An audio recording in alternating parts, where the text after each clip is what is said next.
She was a satisfat CEO worth satisf $100 million.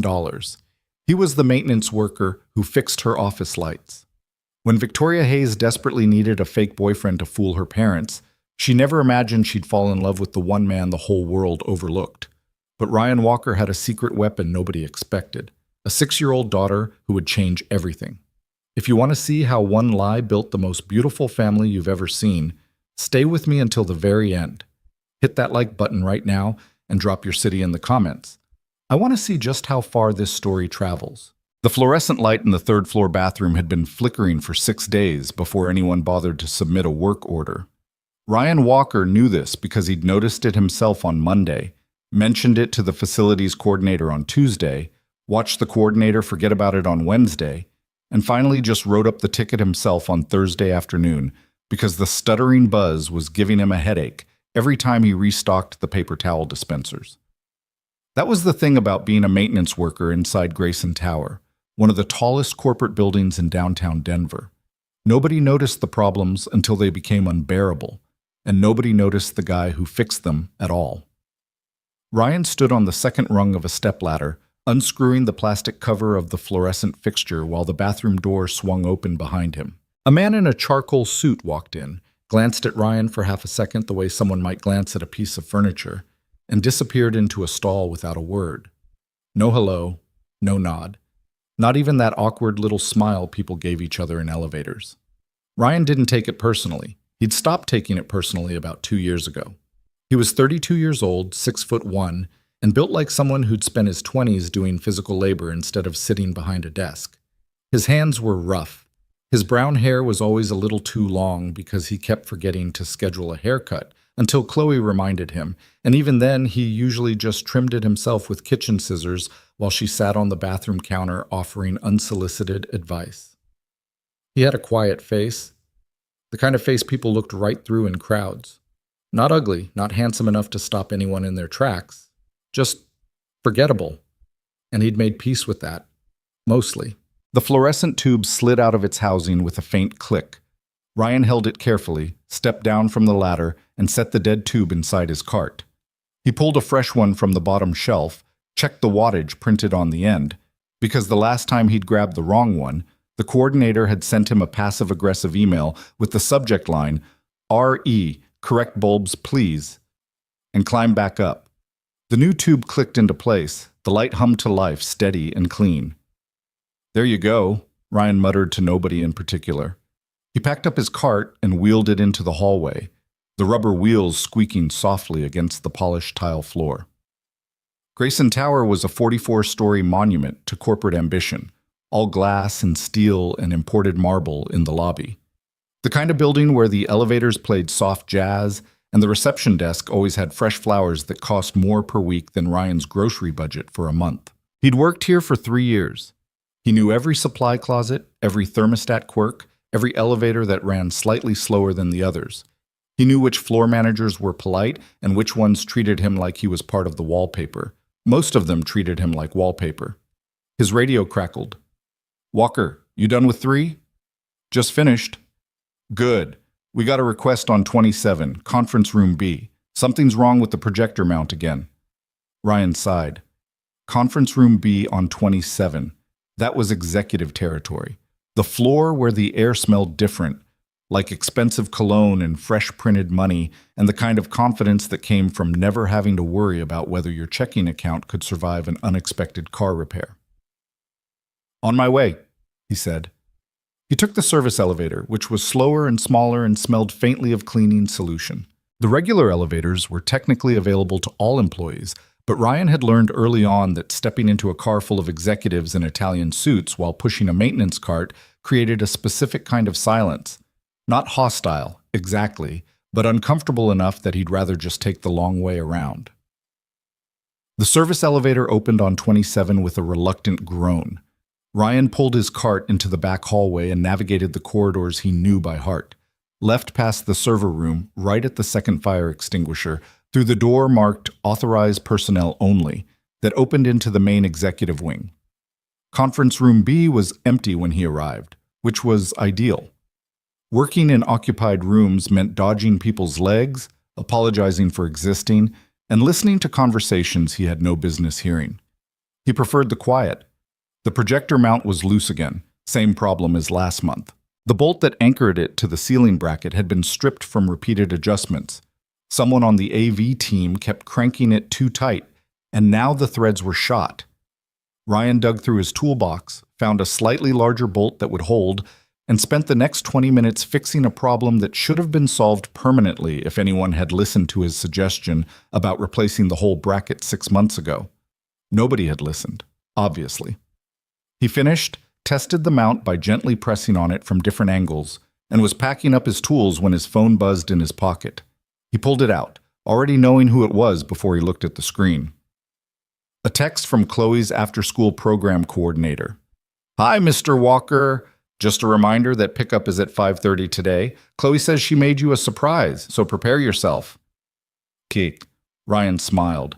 It was the first genuine smile he'd worn all day, and it transformed his face completely, softened the tired lines around his eyes, brought out the dimple in his left cheek that Chloe always poked with her finger because she thought it was hilarious. He typed back, "Tell her I'm very scared. On my way soon." The clock on his phone read 4:47. His shift technically ended at 5, but he still had to return his cart to the supply room on the basement level, log his completed work orders, and change out of his uniform before driving across town to pick up Chloe. If traffic cooperated, which it almost never did on a Thursday, he'd make it with maybe 3 minutes to spare. He didn't have the luxury of running late. The after-school program charged $15 for every 10 minutes past the pickup window, and $15 was the difference between buying Chloe the good strawberries she liked or the ones that went mushy after 2 days. Ryan moved faster, down the back hallway, into the service elevator, basement level. He practically jogged through the supply room, checked in his cart, logged the 3 work orders he'd completed that afternoon, and ducked into the small employee locker room that smelled like industrial soap and someone's forgotten gym bag. He changed quickly, off with the gray maintenance uniform, on with jeans and a flannel shirt that had a small hole near the left cuff that he kept meaning to sew up. He caught a glimpse of himself in the scratched mirror above the sink. Tired. He looked tired. Not the dramatic movie star kind of tired where you still somehow looked attractive. The real kind. The kind where your body was telling you it needed more than 5 hours of sleep and your face was the messenger. He splashed water on his face, ran his fingers through his hair, and headed for the employee parking garage. His truck was a 2009 Ford F-150, dark blue, with a dent in the rear fender from a parking lot incident he'd never bothered to fix because the estimate was $400, and that was $400 he didn't have. The engine turned over on the second try. It always needed 2 tries now, and he pulled out of the garage into the golden afternoon light of a Denver Thursday in early October. Traffic was, predictably, terrible.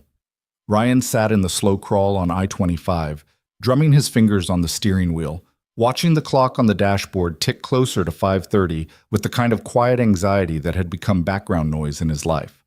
Not panic, just the constant low hum of cutting it close, of having zero margin for error, of knowing that one traffic accident or one flat tire could cascade into a chain of small disasters that he couldn't afford.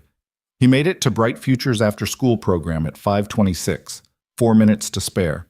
A personal best for a Thursday. Chloe was waiting by the door, her backpack hanging off one shoulder, her blonde hair escaping from the braids he'd carefully done that morning. She had his eyes. Brown, wide-set, always looking at the world like it was slightly more interesting than everyone else seemed to think. She was 6 years old and already had opinions about everything. Strong opinions. The kind of opinions that started with, "Actually, Dad," and ended with Ryan realizing he was losing an argument to a first grader. "Dad!" She launched herself at him with the full-body enthusiasm that only small children and golden retrievers could manage.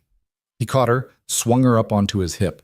She was getting heavy, almost too big for this, but neither of them was ready to admit that yet, and pressed a kiss to the top of her head. "Hey, Bug. How was your day?" "Amazing. I made you something." "I heard. The surprise." "Should I be scared?" "Very scared." She dug into her backpack with the intensity of a surgeon searching for a critical instrument and produced a piece of construction paper folded in half. She handed it to him with both hands, her expression deadly serious. Ryan opened it. Inside was a drawing done in marker. Their apartment building, recognizable by the crooked fire escape Chloe always included, with two stick figures standing in front of it.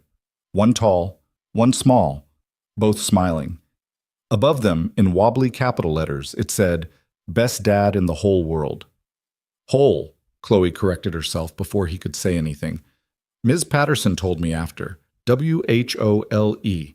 I already knew that. I just forgot. It's perfect, Ryan said, and his voice came out thicker than he intended. He cleared his throat. This is going on the fridge. Prime real estate. Obviously. He buckled her into her booster seat, handed her the granola bar he'd stashed in the glove box for exactly this purpose, and pulled back into traffic. The drive home was 22 minutes if he took the side streets, and Chloe filled every one of those minutes with a detailed account of her day that covered, in no particular order, the class hamster's suspicious weight gain, a disagreement with a boy named Marcus about whether ghosts were real, and her firm belief that her teacher was secretly a witch because she always knew when someone wasn't paying attention. Ryan listened to all of it. He asked follow-up questions. He agreed that the hamster situation warranted further investigation and that Marcus was probably wrong about ghosts but deserved the benefit of the doubt. This was the best part of his day. Every day. The 22 minutes in the truck with Chloe talking at full speed about things that mattered enormously to her, and therefore mattered enormously to him. Their apartment was on the second floor of a building in Capitol Hill that had been renovated in a way that mostly meant the landlord had painted over the old problems instead of fixing them. 2 bedrooms, 1 bathroom, a kitchen with a stove that had 1 burner that didn't work, and a living room that doubled as everything else. It was small. It was not impressive. The heating was unreliable, and the neighbors above them had a dog that barked at its own shadow. But it was theirs. Ryan unlocked the front door and Chloe shot past him like she'd been released from a cannon, dropping her backpack in the hallway, a habit he'd given up trying to correct, and heading straight for the kitchen table where she'd left her coloring books that morning. "Shoes," Ryan called after her. "They're basically off." "They're not even close to off." She groaned dramatically, backtracked, kicked off her sneakers in the general vicinity of the shoe rack, and disappeared again. Ryan picked up the sneakers, placed them neatly on the rack, hung up her backpack, and started the familiar choreography of their evening routine. Dinner first. Tonight was pasta, not because he'd planned it, but because pasta was cheap, fast, and one of 4 meals Chloe would eat without negotiation. The other 3 were chicken nuggets, grilled cheese, and what she called breakfast dinner, which was just scrambled eggs and toast but felt special because it was out of order. He filled a pot with water, set it on the one good burner, and started chopping an onion. From the living room, he could hear Chloe narrating something to herself, probably a story she was making up as she colored. She did that constantly, created entire worlds with populations and governments and dramatic plot twists while filling in pictures of cartoon animals. He wondered sometimes if she'd be a writer when she grew up, or a director, or a very intense city planner. The water boiled. He dropped in the spaghetti, stirred the sauce. Jar sauce, nothing fancy, the kind that was 2 for $5 at the grocery store, and set the timer on his phone. "Chloe, wash your hands. Dinner in 8 minutes. Can I have 10? You can have 8. 9? You're negotiating in the wrong direction. Hands. Now." He heard the bathroom faucet turn on, which may or may not have involved actual soap. He'd check later. Picking your battles was the first rule of single parenting, and hand-washing compliance was a battle he only had energy for about 60% of the time. They ate together at the kitchen table, which was technically a card table Ryan had bought at a thrift store and covered with a tablecloth Chloe had picked out. It had sunflowers on it, bright yellow, cheerful in a way that made the whole kitchen feel less depressing. Chloe twirled her spaghetti with more enthusiasm than skill, getting sauce on her chin, her shirt, and somehow one of her elbows. "Dad, when's the parent thing at school?" "Parent-teacher conference next Thursday. Are you going to come?" "Of course I'm going to come." "Marcus's dad never comes to anything." "Well, I'm not Marcus's dad." "I know, you're better." She said it casually, the way kids say things that crack your chest open. Ryan took a sip of water to buy himself a second. Thanks, Bug. You're welcome. Can I have more garlic bread? After dinner came the evening gauntlet.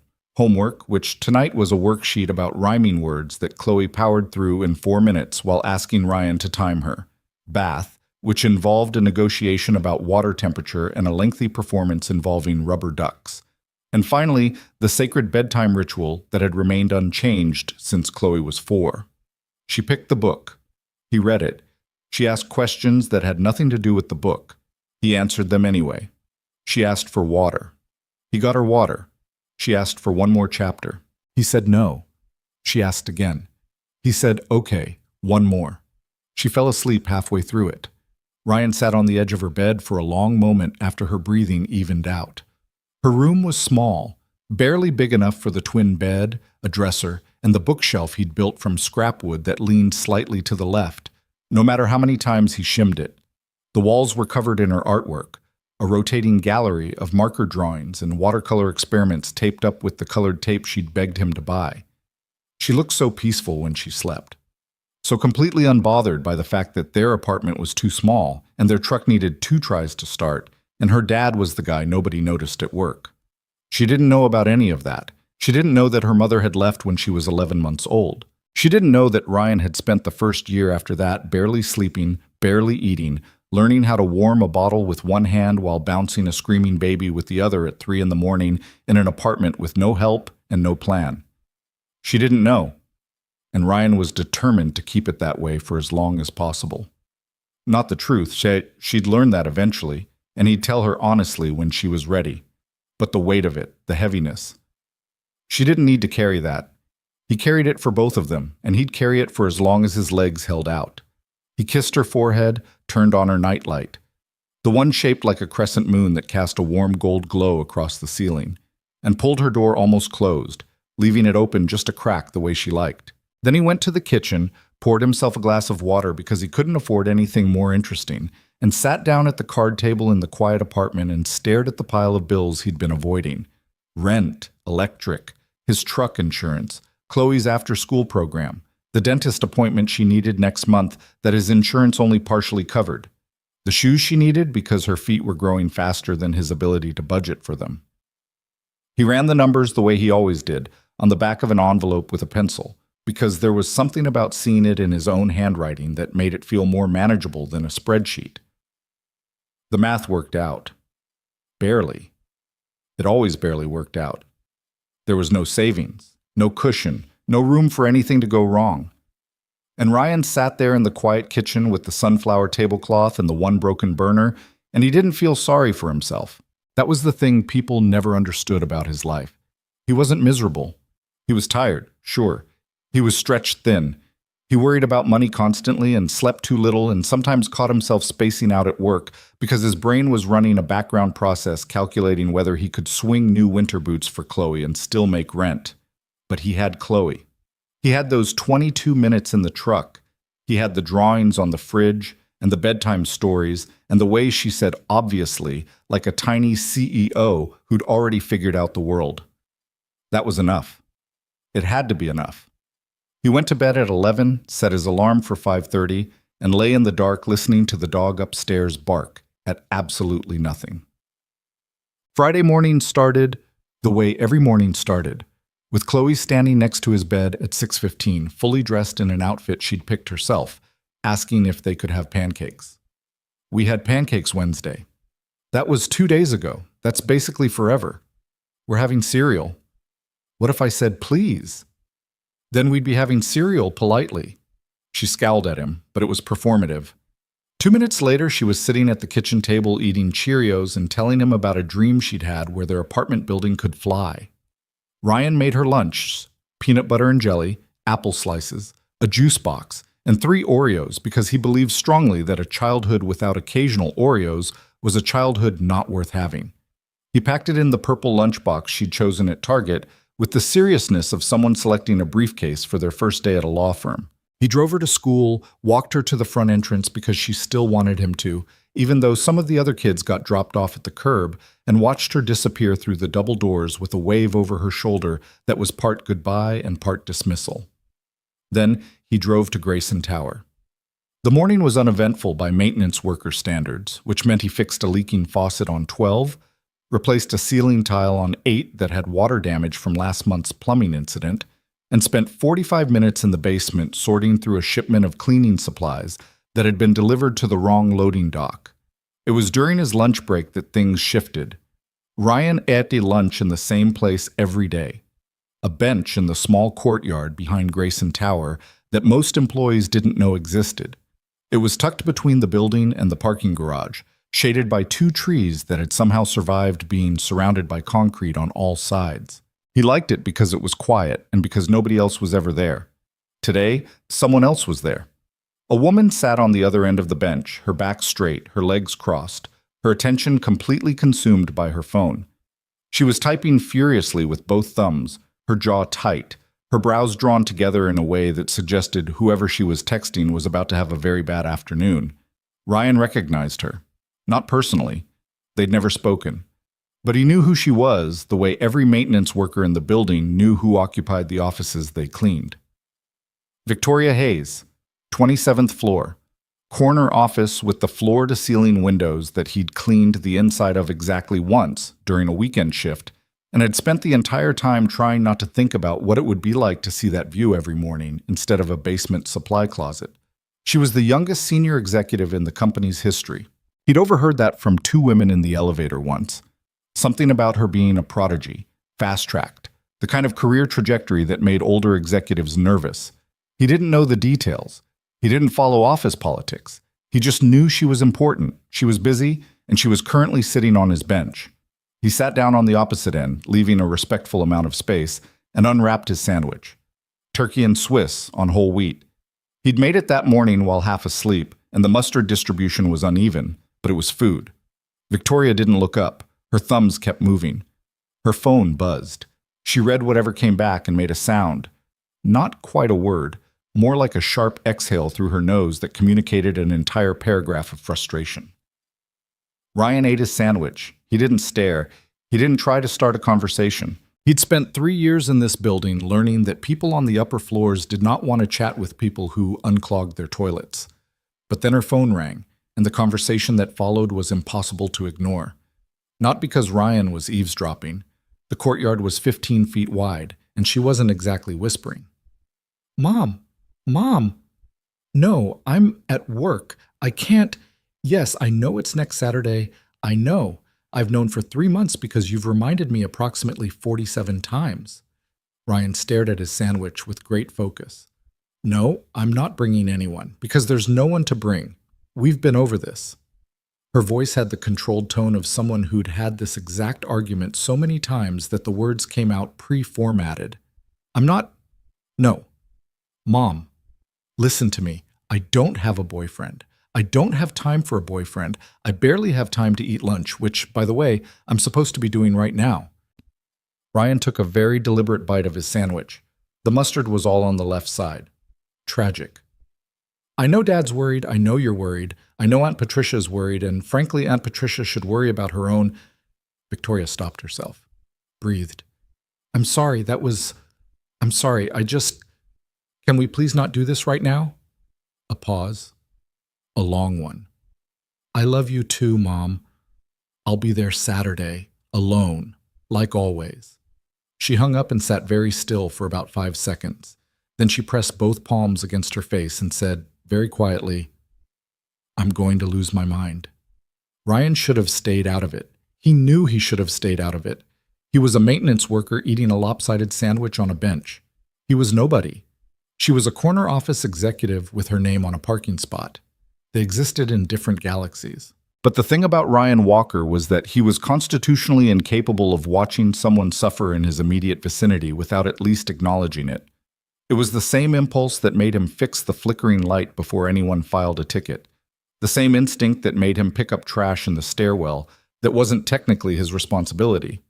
He just noticed things, and once he noticed, he couldn't unnotice. "Rough call?" he said. Victoria's hands dropped from her face. She looked at him like she was seeing him for the first time, which she was, in every way that mattered. Her eyes were sharp, dark brown, the kind that probably made people in boardrooms shift uncomfortably in their chairs. Her hair was black, pulled back in a way that was precise without being severe. She was wearing a navy blazer over a white blouse, and everything about her appearance said, "I have been carefully assembled this morning by someone who does not make mistakes." She looked at him. Then she looked at his sandwich, then back at him. "You could say that," she said. "Parent stuff?" Her eyebrows rose slightly. "You heard. The courtyard has the acoustics of a cathedral. Not your fault." Something flickered across her face. Not quite a smile, but the ghost of one. "My mother is convinced that if I don't produce a boyfriend by next Saturday's family dinner, she's going to die of worry." Her words. "She will literally die." That's a lot of pressure. You have no idea. My father's already planning my spinster accommodations. I think he's looking at cats. Ryan almost laughed. "How old are you?" 30? And they're already on spinster watch? In my family, if you're not engaged by 28, they start measuring you for the convent. She paused. We're not religious. It's just a metaphor. A dramatic, guilt-laden metaphor. Ryan nodded. He finished his sandwich, crumpled the plastic wrap, and stood up to throw it in the trash can 3 steps away. When he turned back, Victoria was watching him with an expression he couldn't quite decode. It was calculating, but not cold, like she was running some kind of internal computation that he was somehow a variable in. "Can I ask you something completely insane?" she said. "Sure." "What are you doing next Saturday?" Ryan blinked. "What?" "Next Saturday evening, around 7. Are you busy?" I have my daughter. I have her every day, actually. She's 6. Victoria processed this information without any visible reaction. "Could you get a babysitter?" "Theoretically. Why?" She stood up. She was shorter than he expected, maybe 5'6" in heels, but she carried herself like someone much taller. She folded her arms and looked at him with the kind of directness that probably worked very well in negotiations. "I need a fake boyfriend for one dinner. My parents' house. 3 hours, maximum. I need someone who can be polite, make conversation, and convincingly pretend to be in a relationship with me. I know this sounds absolutely insane. I know we've never met. I know you probably think I'm having some kind of breakdown. But I'm running out of options, and I am running out of time, and you seem..." She paused, searching for the word. "Normal." Ryan stared at her. "I'm sorry," he said. "Did you just ask me to be your fake boyfriend?" "I did, and I'm prepared to compensate you for your time. You want to pay me to pretend to date you." When you say it like that, it sounds terrible. How would you say it? "I'd say I'm proposing a mutually beneficial arrangement where you help me avoid a family crisis, and I help you afford whatever it is you need affording." She gestured vaguely at him in a way that was accidentally offensive, and she immediately seemed to realize it. "That came out wrong. I'm sorry. I'm not judging you. I don't even know your name." "Ryan." "Ryan, I'm Victoria. I know who you are." "Right, the building thing." She uncrossed her arms. For the first time since the conversation started, she looked uncertain. Not vulnerable, exactly. Ryan got the sense that vulnerability was something Victoria Hayes had trained herself out of years ago, but close. "Look, I know this is bizarre. I know I'm basically ambushing you during your lunch break with a proposition that belongs in a bad romantic comedy. But I'm genuinely desperate, and you're genuinely the first person I've talked to in weeks who didn't want something from me. That probably says more about my life than I'd like to admit." Ryan was quiet for a long moment. He thought about Chloe. He thought about Mrs. Delgado next door, who babysat sometimes and only charged $20. He thought about the pile of bills on the card table and the shoes Chloe needed and the dentist appointment coming up. He thought about how Victoria Hayes, who probably made more money in a month than he made in a year, had just told him he was the first person in weeks who didn't want something from her. "I'm not an actor," he said. "I'm not asking you to be. I'm asking you to eat dinner with my parents and not mention that we met 5 minutes ago."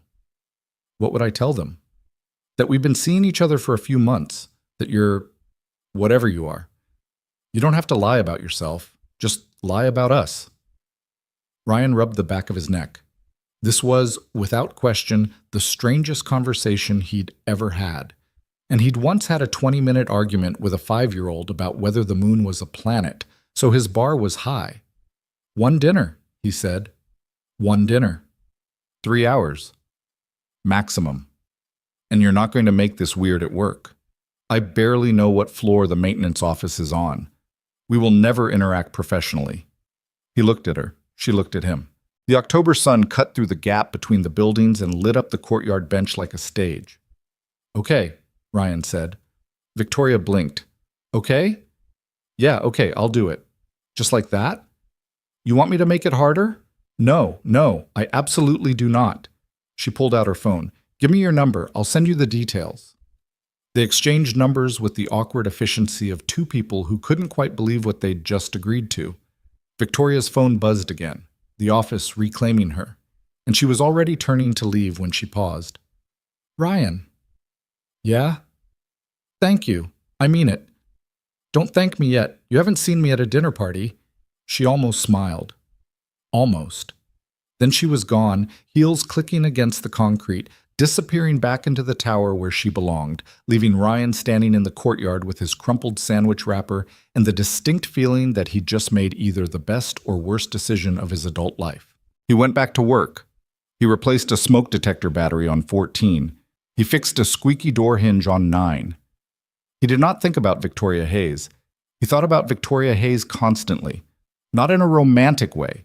He wasn't stupid enough to start building some kind of fantasy around a 5-minute interaction with a woman who was so far out of his league, they weren't even playing the same sport.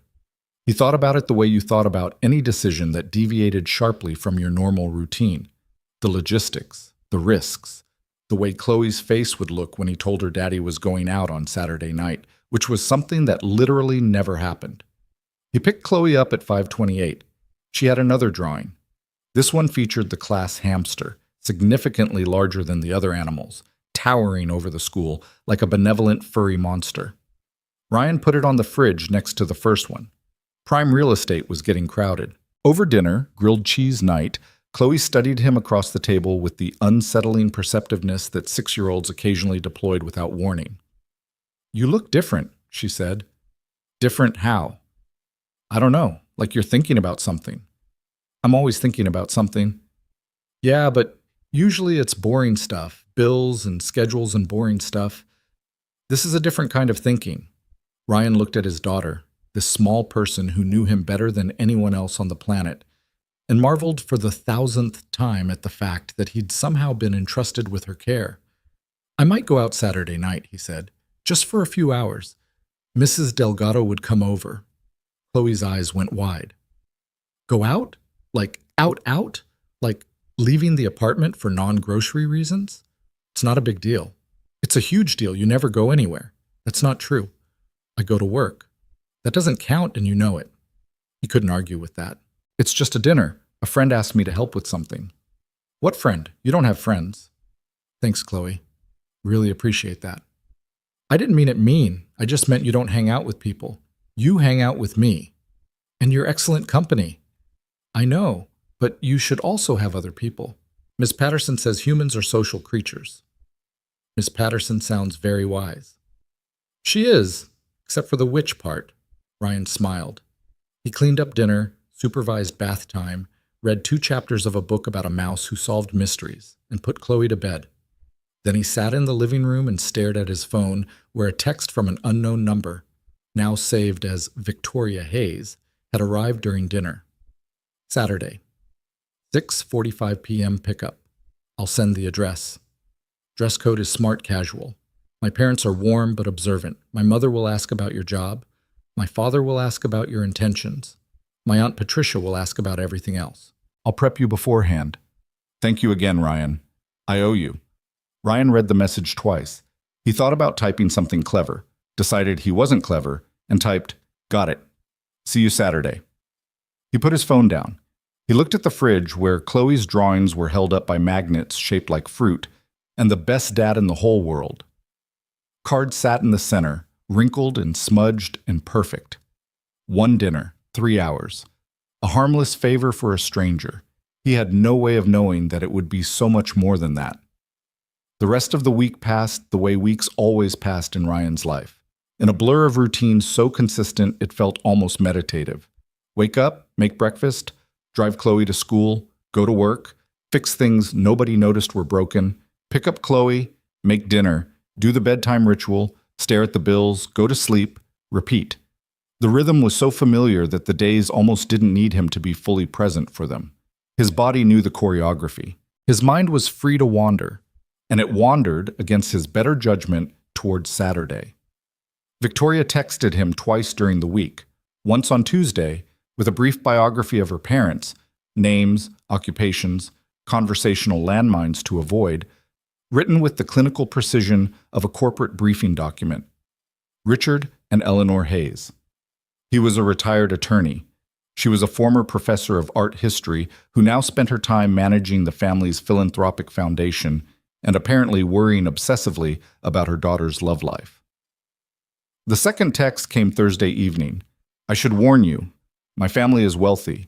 Not obnoxious about it, but the house is significant. Don't let it throw you. Ryan typed back, I fix broken things in a building that costs more than my entire block. I think I can handle a nice house. Victoria's response was a single period. Then a few seconds later, that was almost charming. Almost is my specialty, Ryan replied, and immediately felt like an idiot. On Friday night, after Chloe was asleep, he stood in front of his closet, which was less a closet and more a rod bolted to the wall behind a curtain, and confronted the reality that he owned exactly one button-down shirt that didn't have a stain on it. It was dark blue. He'd bought it 2 years ago for a job interview at a property management company that had never called him back. He tried it on. It still fit, barely. He'd put on some muscle since then from the daily physical work, and the shirt was tighter across the shoulders than it used to be.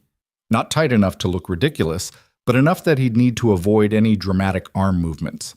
He paired it with his least faded jeans and the one pair of shoes he owned that weren't work boots. They were brown, slightly scuffed, but clean. He looked at himself in the bathroom mirror and tried to see what Victoria's parents would see. A maintenance worker, a single dad, a man who drove a truck that needed 2 tries to start and lived in an apartment where the heating worked on an honor system. Not exactly the boyfriend a billionaire family was expecting. He took a breath, hung the shirt back up, and went to bed telling himself it was just 3 hours. Just a dinner, just a favor, nothing more. Saturday arrived the way all dreaded events arrive. Too quickly and not quickly enough. Ryan spent the morning at the park with Chloe, pushing her on the swings, watching her attempt the monkey bars with a determination that bordered on reckless. She fell twice, got back up both times, and informed him that falling was just practice for flying. Mrs. Delgado came over at 6. She was 73, widowed, lived next door in apartment 2B, and had been watching Chloe intermittently since she was a toddler. She brought homemade cookies, which guaranteed Chloe's complete compliance for the evening, and gave Ryan a look when he came out of his room in the blue button-down. Well, look at you, she said. Don't start. I'm not starting anything. I'm just observing that you look like a real person tonight instead of someone who lives inside a supply closet. Thank you, Mrs. Delgado. That's very kind. She patted his cheek. Go, have fun. Chloe and I are going to eat cookies and watch movies, and you're going to stop worrying for 3 whole hours. Chloe appeared in the hallway, already in pajamas, cookie in each hand. Dad, you look weird. Weird good or weird bad? She considered this with unnecessary gravity. Weird, like you're trying, which is good. You should try more. Thank you for that assessment. You're welcome. Bring me something. From a dinner? A roll. I like rolls. I'll see what I can do. He kissed the top of her head, grabbed his keys, and walked out the door before he could talk himself out of it. Victoria had sent him the address. He'd looked it up on his phone and then looked at it again because he'd assumed there was a mistake. The house was in Cherry Hills Village, which was the kind of neighborhood where the driveways were longer than Ryan's entire street, and the mailboxes probably cost more than his truck. He drove south on I-25, watching the city give way to progressively nicer suburbs, and turned onto a road lined with mature trees and stone walls that suggested the houses behind them were the kind that had names instead of numbers.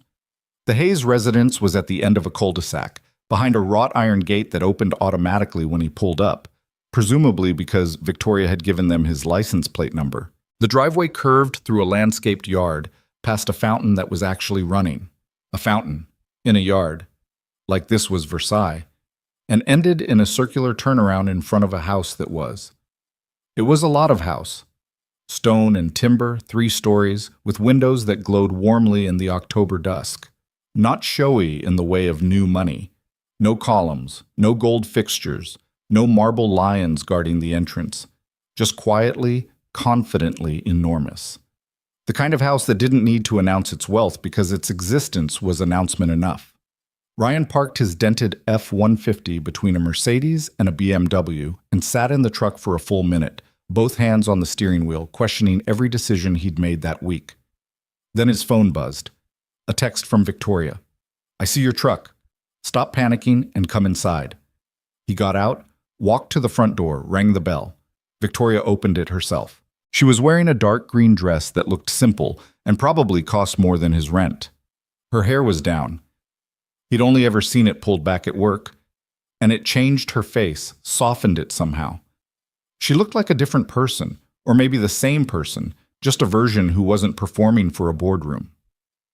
"You came," she said. "I said I would." "I know, She shook her head.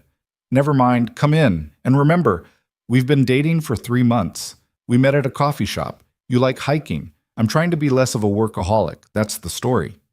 Coffee shop, hiking, less workaholic. Got it. "And Ryan?" "Yeah?" "Just be yourself. That's actually the whole strategy." She led him inside, and the door closed behind them. And Ryan Walker, the maintenance worker, the single dad, the man nobody noticed, walked into a life he'd never imagined being a part of, even for one night.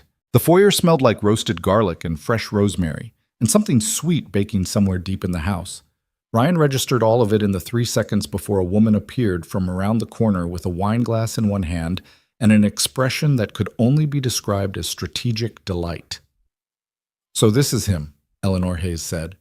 She was mid-60s, silver-haired, elegant in the way that certain women became more refined with age rather than less. She wore a cream-colored blouse and pearl earrings and a smile that was warm on the surface but conducting a full background investigation underneath. Victoria stepped slightly closer to Ryan, not touching him, but close enough that it suggested proximity was habitual. "Mom, this is Ryan. Ryan, this is my mother, Eleanor." "Mrs. Hayes." Ryan extended his hand. "Thank you for having me." Eleanor took his hand with both of hers, holding it a beat longer than a standard handshake, studying him the way an art historian might study a painting she hadn't seen before. Not judging yet, just cataloging. "Ryan, we've heard absolutely nothing about you, which means Victoria's been hiding you, which means she actually likes you. Come in. Richard is in the kitchen pretending he's not nervous." "Mom." "What?" He changed his shirt twice. Victoria closed her eyes briefly in a way that communicated an entire childhood of this. Ryan felt his shoulders drop half an inch. There was something disarming about a family that embarrassed each other on purpose. It reminded him of something he hadn't had in a long time. The house was beautiful in the way that old money houses were beautiful, not decorated so much as accumulated. Art on the walls that looked original, not printed. Furniture that had weight and history. Bookshelves everywhere. Real books. Red books. Books with cracked spines and dog-eared pages. This wasn't a showroom. People lived here. People had been living here for decades. Richard Hayes was standing at the kitchen island slicing bread when they walked in. He was tall, broad-shouldered, with a full head of white hair and the kind of face that had probably been intimidating in a courtroom and was now mostly just kind. He wiped his hands on a kitchen towel, looked at Ryan, and offered a handshake that was firm without being aggressive. "Ryan, good to meet you. What can I get you to drink?" "Water's fine, thank you, sir." "Sir," Richard glanced at Victoria. "He calls me sir." "Don't make it weird, Dad." "I'm not making it weird. I'm appreciating it. The last one called me Rich. Nobody calls me Rich." "The last one was terrible," Eleanor said, handing Ryan a glass of water without being asked, which he appreciated more than he could express. "Derek wasn't terrible," Victoria said, though her tone suggested she was defending the statement out of obligation rather than conviction. "Derek wore sunglasses inside," Richard said. "At dinner. In November. That's not a crime." "It should be." Ryan took a sip of his water and let the rhythm of the family wash over him. This was clearly a household that communicated through gentle combat. where affection was expressed through teasing and love was measured in the quality of your insults. It was so different from the quiet solitude of his own apartment that it almost made his chest ache. Dinner was in the dining room, an actual dining room with a table that seated 12 and candles that someone had lit with real matches. The fourth chair was occupied by Aunt Patricia, who arrived 10 minutes late with a cashmere shawl and the energy of someone who treated every social gathering as a personal intelligence gathering operation. "So," Patricia said before Ryan had even unfolded his napkin, "what do you do?" Victoria tensed beside him. He could feel it, the slight shift in her posture, the held breath. This was the moment she'd been dreading, the moment the maintenance worker was exposed and the whole arrangement fell apart. "I work in facilities operations at Grayson Tower," Ryan said. "Building systems, infrastructure maintenance, that kind of thing." It wasn't a lie. It was his job described from a slightly different angle. Victoria glanced at him sideways, and he caught something in her expression. Not gratitude exactly, but recognition, like she'd been prepared to jump in and rescue the moment, and was surprised to find it didn't need rescuing. "Grayson Tower," Richard leaned forward with genuine interest. "That's a Mercer Holdings building, isn't it? 40-something stories?" 44. Built in 2003, renovated in 2018. The HVAC system's a nightmare, but the bones are solid. He said it without thinking, the same way he talked about the building to himself, with the casual expertise of someone who knew every pipe, every circuit, every structural quirk. Richard nodded slowly, the way men of his generation nodded when they encountered competence. "You know your stuff." "I've been there 3 years. Hard not to learn the building when you spend every day inside it." "That's what I always told my associates," Richard said. "You want to understand a case, live inside it. Don't just read the briefs. Walk the ground."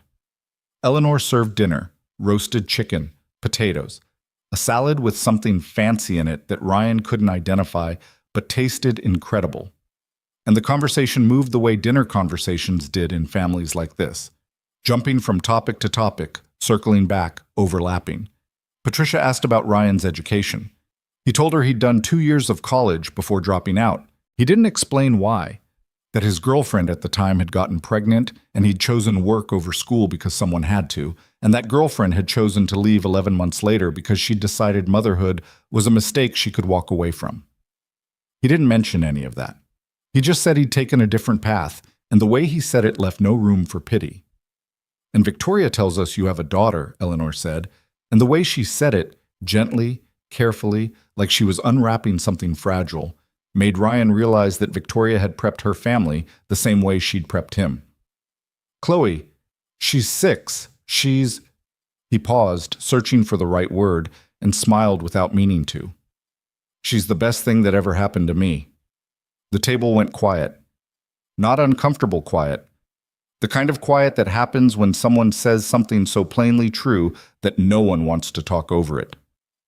"Tell us about her," Eleanor said. So he did. He told them about the drawings on the fridge and the bedtime negotiations, and the way she said obviously, like she'd invented the word. He told them about the hamster investigation and her theory about her teacher being a witch. He told them about the purple lunchbox and the 22-minute car rides and the way she fell asleep mid-chapter every single night. He talked about his daughter the way he always talked about his daughter, like she was the most interesting person he'd ever met, because she was. When he finished, Eleanor was looking at him with an expression that had shifted from investigative to something softer, something unguarded. Richard was nodding slowly, his bread forgotten on his plate. Patricia was sipping her wine with the look of a woman who was reluctantly revising an opinion. And Victoria was staring at him. Not the way she stared at people in meetings. Ryan had never seen that. But he could imagine it, the sharp focus, the calculation. This was different.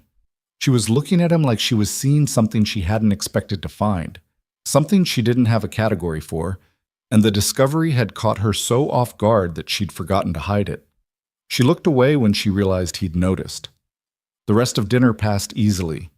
Richard told stories about cases he'd argued, carefully edited for a non-legal audience, and Eleanor talked about a gallery exhibition she was curating. Patricia interrogated Ryan about his views on real estate, which he handled by admitting he'd never owned property and wasn't ashamed of it, which seemed to simultaneously confuse and impress her. Nobody asked him about money. Nobody asked him about his career trajectory or his 5-year plan or any of the questions that people in this world usually use to measure a man's worth. They just talked to him, like he was a person, like he belonged at the table. It was almost 10 o'clock when Ryan helped clear the dishes. Instinct, not performance. And Richard clapped him on the shoulder in the kitchen. "Ryan." "Yes, sir." "Stop calling me sir. It makes me feel ancient." He paused. "Come back. Bring the little one." Ryan didn't know what to say to that, so he just nodded. Victoria walked him to his truck. The night was cold now, October asserting itself, and she'd pulled a coat over her dress that she held closed at the throat with one hand. They stood beside his dented F-150, under a sky full of stars that you could actually see out here, away from the city lights, and neither of them spoke for a moment. "You were—" Victoria started, then stopped, restarted. "That was nothing like what I expected." "Bad?" "The opposite of bad. My mother is already planning the wedding. My father called you a real one when you were in the bathroom. Aunt Patricia hasn't approved of anyone I've dated since 2016. But I wasn't acting," Ryan said, and the honesty of it surprised even him. "I mean, the dating part was acting. The rest was just me." "I know." Victoria looked at him in the faint light from the porch. "That's what made it work." Silence. The kind where something unspoken was forming in the space between two people. Too new to name, too real to ignore. "So," Ryan said. "Favor complete. Good luck with the family." "Right." Victoria nodded. "Favor complete."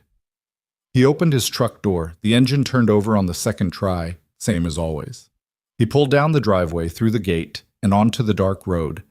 And in his rearview mirror, he could see Victoria still standing in the driveway, watching him go. He thought that was the end of it. It wasn't. Victoria texted him Sunday morning. Not about the arrangement, not about work. She asked how Chloe liked the roll he'd brought home. Ryan had in fact smuggled 2 dinner rolls out of the Hayes residence in his jacket pocket, like a man committing a bread heist, and Chloe had declared them the best rolls in the history of rolls, including the ones at Red Lobster. He told Victoria this. She sent back a laughing emoji, which seemed out of character for someone who probably sent emails structured like legal documents. Then she texted again Monday evening, asked how his day was. He told her about a burst pipe on the 6th floor that had turned a supply closet into a swimming pool. She told him about a board meeting where a 60-year-old executive had mispronounced synergy as synergy, and nobody corrected him because he was the CFO. Then Tuesday, then Wednesday, then every day.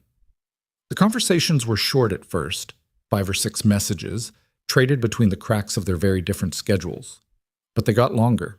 Ryan found himself reaching for his phone during lunch breaks, not because he was expecting a text, but because he was hoping for one.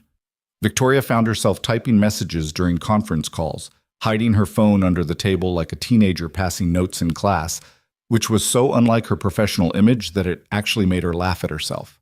She told him things. Small things at first. Complaints about her workload, frustrations with colleagues who underestimated her because she was young and female and refused to play the political games they expected. Then bigger things.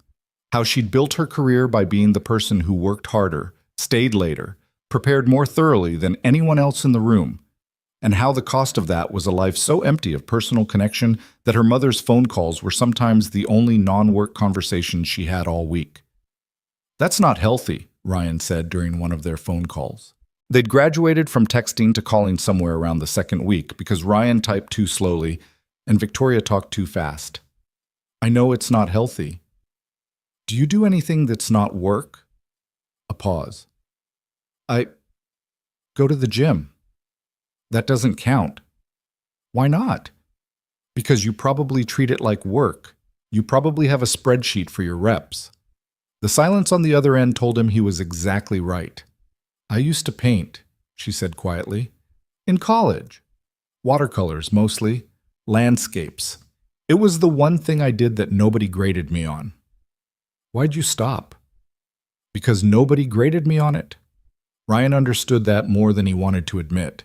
The tyranny of productivity. The way the world trained you to believe that anything that didn't produce a measurable outcome was a waste of time. He'd fallen into the same trap, just from the opposite end. Not because he was ambitious, but because surviving didn't leave room for anything extra. "You should start again," he said. "Painting?" "Yeah." "When?" "Between the 7 a.m. meetings and the midnight emails." Chloe draws every single day. She's terrible at it, objectively terrible.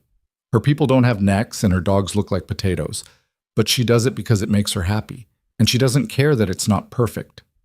Victoria was quiet for a long moment. "Your daughter sounds like she has life figured out better than I do." "She absolutely does. It's humbling." 2 weeks turned into 3. 3 turned into a month.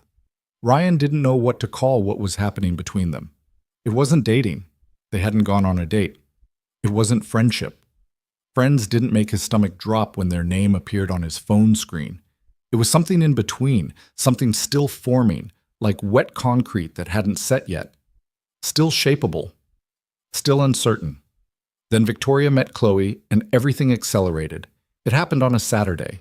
Victoria had asked if she could drop off something at his apartment, a book she'd mentioned during one of their calls, a collection of watercolor landscapes she'd bought impulsively at a used bookstore, the first non-work purchase she'd made in months. Ryan said sure, gave her the address, and then spent 20 minutes panic cleaning the apartment before realizing that the apartment was never going to look like anything other than what it was. A small, lived-in space where a single dad and his 6-year-old daughter made do with what they had. Chloe was at the kitchen table when the doorbell rang, working on an elaborate marker drawing that appeared to involve the class hamster leading a military campaign. She looked up when Ryan opened the door, and Victoria stepped inside. Victoria was wearing jeans and a sweater. No blazer, no heels. Her hair was down and she had no makeup on, and she looked like a completely different person from the polished executive who occupied the corner office on 27. She looked like someone who'd gotten dressed without consulting a mirror, which, Ryan would later learn, was exactly what had happened. She also looked nervous. Victoria Hayes, who stared down boardrooms and managed billion-dollar accounts, was nervous about meeting a 6-year-old. "Chloe, this is my friend Victoria." Chloe looked at Victoria. Victoria looked at Chloe. The apartment was so quiet Ryan could hear the dog upstairs shifting on its bed. "Are you the one my dad talks to on the phone all the time?" Chloe asked. Ryan closed his eyes. "Yes," Victoria said. "That's me. He laughs when he talks to you. He doesn't laugh a lot usually." "Chloe, it's true, Dad. You're kind of serious." Victoria looked at Ryan. He could see her trying not to smile and failing. "Is that true? You're kind of serious?" "I'm standing right here." Chloe had already moved on. She slid off her chair and walked over to Victoria with the complete lack of social anxiety that only children possessed, holding up her drawing. "Do you want to see my picture?" Victoria crouched down. Not the way adults usually crouch down to talk to children. The performative, slightly condescending squat that said, "I'm getting on your level because I'm supposed to." She crouched like she was genuinely interested, like the marker drawing of a hamster army was the most important piece of art she'd encountered that week. "Tell me about this," Victoria said. And Chloe did, for 15 minutes, in extraordinary detail. She explained the hamster's backstory, his motivations, the political landscape of the elementary school that had driven him to revolution. Victoria listened to every word, asked follow-up questions that were surprisingly sophisticated for a conversation about rodent warfare, and at one point suggested a flanking strategy that made Chloe's eyes go wide with respect. Ryan stood in the doorway of his own kitchen and watched 2 strangers become friends in real time, and something shifted inside his chest. Not a crack. He'd been cracked before, when Chloe's mother left, when he'd held his daughter for the first time in an empty apartment and realized he was all she had. This was different. This was something opening, something that had been sealed shut for years, slowly, carefully, beginning to unseal. Victoria stayed for 3 hours. She sat on the living room floor with Chloe and drew pictures, terrible pictures, genuinely bad, stick figures with disproportionate heads and houses that looked like they were melting.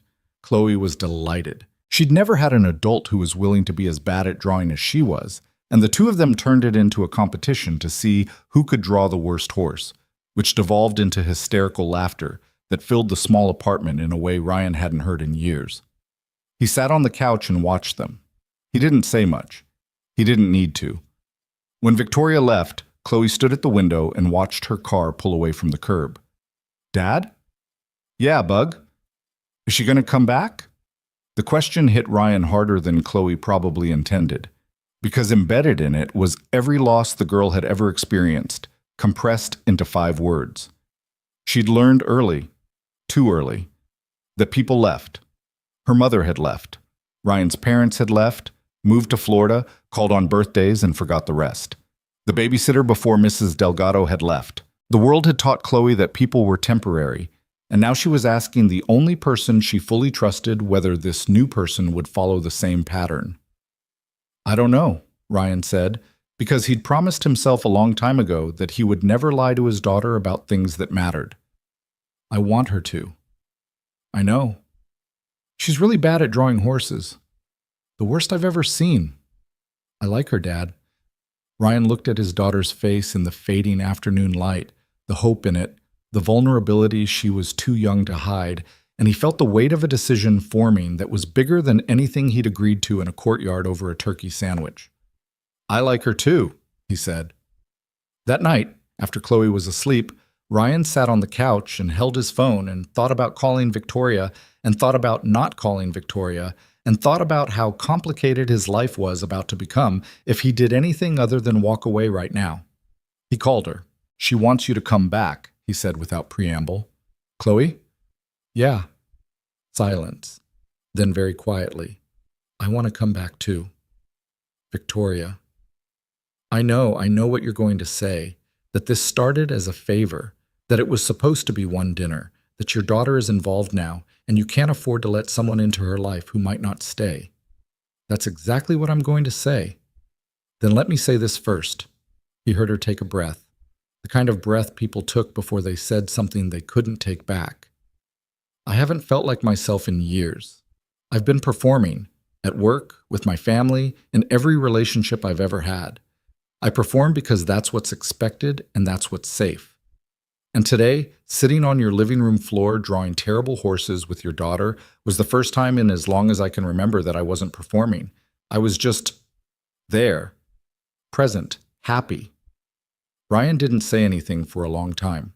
I can't promise anything, he said finally. I'm a maintenance worker with a 6-year-old and a truck that barely starts. I don't know what I'm doing. I don't know where this goes. I can't give you the life you're used to. I don't want the life I'm used to. I just told you that. You say that now. People always say that in the beginning. I'm not people. Everyone's people, Victoria. More silence. The kind that was full instead of empty. Then let me prove it, she said. Don't decide right now. Just let me show up. Not as your fake girlfriend or a dinner arrangement or whatever this started as, just as someone who wants to be there. For both of you. Ryan leaned back against the couch. He stared at the ceiling, at the water stain in the corner that he kept meaning to investigate, and he thought about the drawings on the fridge and the bills on the table and the way Chloe had watched Victoria's car drive away like she was watching something she was already afraid of losing. Saturday, he said. We're going to the park, the one on 8th Avenue. Chloe likes the swings. What time? 10. I'll be there. She was there at 9:45. Victoria showed up at the park that Saturday in sneakers she'd clearly never worn before. Still white, still creased along the toe box, the laces tied with the careful precision of someone who usually wore heels and wasn't entirely sure how casual footwear was supposed to work. She was carrying 2 coffees and a hot chocolate she'd guessed Chloe might like, and the fact that she'd thought about Chloe at all, separately, as her own person with her own preferences, hit Ryan somewhere he wasn't prepared for. Chloe spotted her from the top of the slide and screamed her name across the entire park like she was announcing royalty. 3 other parents turned to look. Victoria waved with the hand not holding drinks, and her smile was so unguarded, so completely absent of the composure she wore like armor at work, that Ryan almost didn't recognize her. That was the second Saturday. Then the third. Then every Saturday and some Wednesdays, and a few Tuesday evenings when Victoria left work early, which, for a woman who hadn't left before 8 p.m. in 3 years, was the equivalent of a tectonic shift. They fell into a rhythm, not a dramatic, sweeping movie montage rhythm, but the ordinary kind, the kind that was built from repeated small choices rather than grand gestures. Victoria would come over after work and sit at the kitchen table helping Chloe with homework while Ryan cooked dinner on the one good burner. She was terrible at first grade math, which delighted Chloe to no end. "You don't know what 7 plus 8 is?" "I know what it is. I just hesitated." "You're a grown-up. Grown-ups aren't supposed to hesitate." "Grown-ups hesitate all the time. We just hide it better." Ryan would listen from the kitchen, stirring whatever he was stirring, and catch himself smiling at the stove like an idiot. He kept waiting for the other shoe to drop, for Victoria to get bored or busy, or to realize that spending her evenings in a cramped Capitol Hill apartment with a maintenance worker and his 6-year-old was not, by any rational measure, how a woman in her position should be spending her time. The shoe didn't drop. Not in the first month. Not in the second. Victoria kept showing up, and each time she did, she fit a little more naturally into the spaces of their life, like a puzzle piece that had been cut for a gap nobody knew existed. But Ryan was careful. Careful in the way that people who'd been hurt learned to be. Not cold, not distant, but watchful. He kept a part of himself behind glass, visible but untouchable, because he'd learned the hard way that letting someone all the way in gave them the ability to destroy everything on their way out. Chloe's mother had taught him that, and he'd spent 6 years rebuilding a life from the wreckage, brick by careful brick, and he wasn't going to hand someone the power to knock it down again. Not even someone who drew terrible horses and remembered his daughter's hot chocolate order. Victoria sensed it. She was too smart not to. She could feel the boundary. Not in what Ryan said, but in what he didn't say. In the way he'd pull back slightly when conversations got too deep, change the subject when she asked about the future. Redirect to Chloe whenever the focus turned to the two of them. She didn't push. She'd spent her whole career learning when to press an advantage and when to wait. And she understood instinctively that Ryan's walls weren't stubbornness. They were architecture. They were load-bearing. If you knocked them down too fast, the whole structure came with them. So she waited. She proved herself in the small ways that couldn't be faked. She showed up. She listened. She learned Chloe's routines. Bedtime at 8:30, no exceptions. Shoes off at the door, always. The purple lunchbox got packed the night before because mornings were chaos. She learned that Ryan drank his coffee black because he'd stopped buying cream to save $2 a week. She started bringing cream when she came over, never mentioning it, just putting it in the fridge like it had always been there. And she learned the thing about Ryan that most people never bothered to discover. He was brilliant. Not in the credentialed, pedigreed way the world usually measured brilliance. He didn't have a degree or a title or a line on his resume that would survive a screening algorithm. But the man understood systems the way some people understood music, intuitively, architecturally, at a level that went far beyond what his job title suggested. When Victoria mentioned a supply chain issue her company was dealing with, he asked 3 questions that cut straight to the root cause. When she described a workflow problem in her department, he sketched a solution on a napkin in 30 seconds that her consultants had spent 2 months failing to identify. "How do you know this stuff?" she asked one evening, genuinely baffled, while Chloe was in the bath singing a song she'd invented about a frog detective. Ryan shrugged. "I fix things. That's all I do every day. Something breaks, I figure out why. I figure out how to stop it from breaking again. Doesn't matter if it's a pipe or a process. The logic's the same. You're wasted in that job. I'm employed in that job. There's a difference." Ryan, "Victoria, I appreciate what you're saying, but I have a kid who needs stability. I can't chase what-ifs. I need a paycheck that shows up every 2 weeks, health insurance that covers her dentist appointments, and a schedule that lets me pick her up by 5:30. That's the math.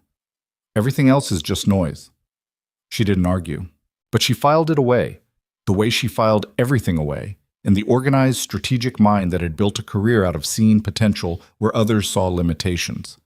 Then the crisis came, and everything they'd been carefully building was thrown into chaos overnight. It started on a Tuesday. Victoria arrived at Ryan's apartment at 9 p.m., which was late even for her, and the moment he opened the door, he knew something was wrong. Her eyes were red. Not crying red. She wasn't the kind of person who cried easily, or at least not the kind who let anyone see it, but the raw, strained red of someone who'd been staring at screens and fighting back rage for hours. "What happened?" Ryan said. She walked past him into the kitchen, sat down at the card table with the sunflower tablecloth, and put her head in her hands. Marcus Whitfield happened. Ryan sat across from her. Who's Marcus Whitfield? Senior VP of Operations. He's been at the company for 12 years. He wanted the position I got promoted into. He's been tolerable for the past year, passive-aggressive, but manageable. And tonight I found out he's been actively sabotaging my work for months. She told him the whole story. The presentation she'd been building for 3 weeks. The quarterly strategic review, the one that went directly to the board of directors, the one that could define the trajectory of her entire division, was scheduled for Thursday morning. She'd finished it that afternoon, sent the final version to the shared server, and gone to a meeting. When she came back, the file was corrupted. Not just damaged, restructured. The data had been altered, the projections scrambled, the financial models replaced with older, incorrect versions that would make her analysis look incompetent. At first, I thought it was a technical error, but the IT team pulled the access logs. Her voice was flat, controlled, the way it got when she was containing something enormous. Marcus accessed the file at 4:47 p.m., 12 minutes after I left for my meeting. He was in and out in 9 minutes. Can you prove it was deliberate? I can prove he accessed it. I can't prove intent. He'll say he was reviewing it, accidentally saved over the wrong version, didn't realize the changes propagated. He'll be apologetic and sincere, and everyone will believe him because he's been there 12 years and plays golf with half the board. What about backups? The auto backup saved his version. My original is gone. Ryan sat with that for a moment. He watched Victoria's face, the tight jaw, the way her fingers were pressing into the tablecloth hard enough to leave marks, and he recognized something he'd seen in himself 100 times. The specific exhaustion of someone who'd done everything right and been punished for it by someone who couldn't compete fairly. How long until the presentation? 36 hours. And you need to rebuild the whole thing from scratch? The whole thing. 80 slides, 3 months of data analysis, custom projections, all of it. Ryan looked at the clock on the microwave. 9:14 p.m. Chloe was asleep. Mrs. Delgado was watching a telenovela through the thin wall that separated their apartments. Show me the raw data, he said. Victoria looked up. What? The raw data. The original sources before the presentation. You still have those, right? Your personal files, your notes, your spreadsheets? Yes, but then we can rebuild it. Not the pretty version, but the bones. The analysis, the projections, the numbers. If the logic is right and the data is right, the slides are just packaging. We can do the packaging tomorrow. Ryan, this is a board-level presentation. It's not, I know what it is. You've been telling me about it for 3 weeks. I probably know the structure better than you think I do.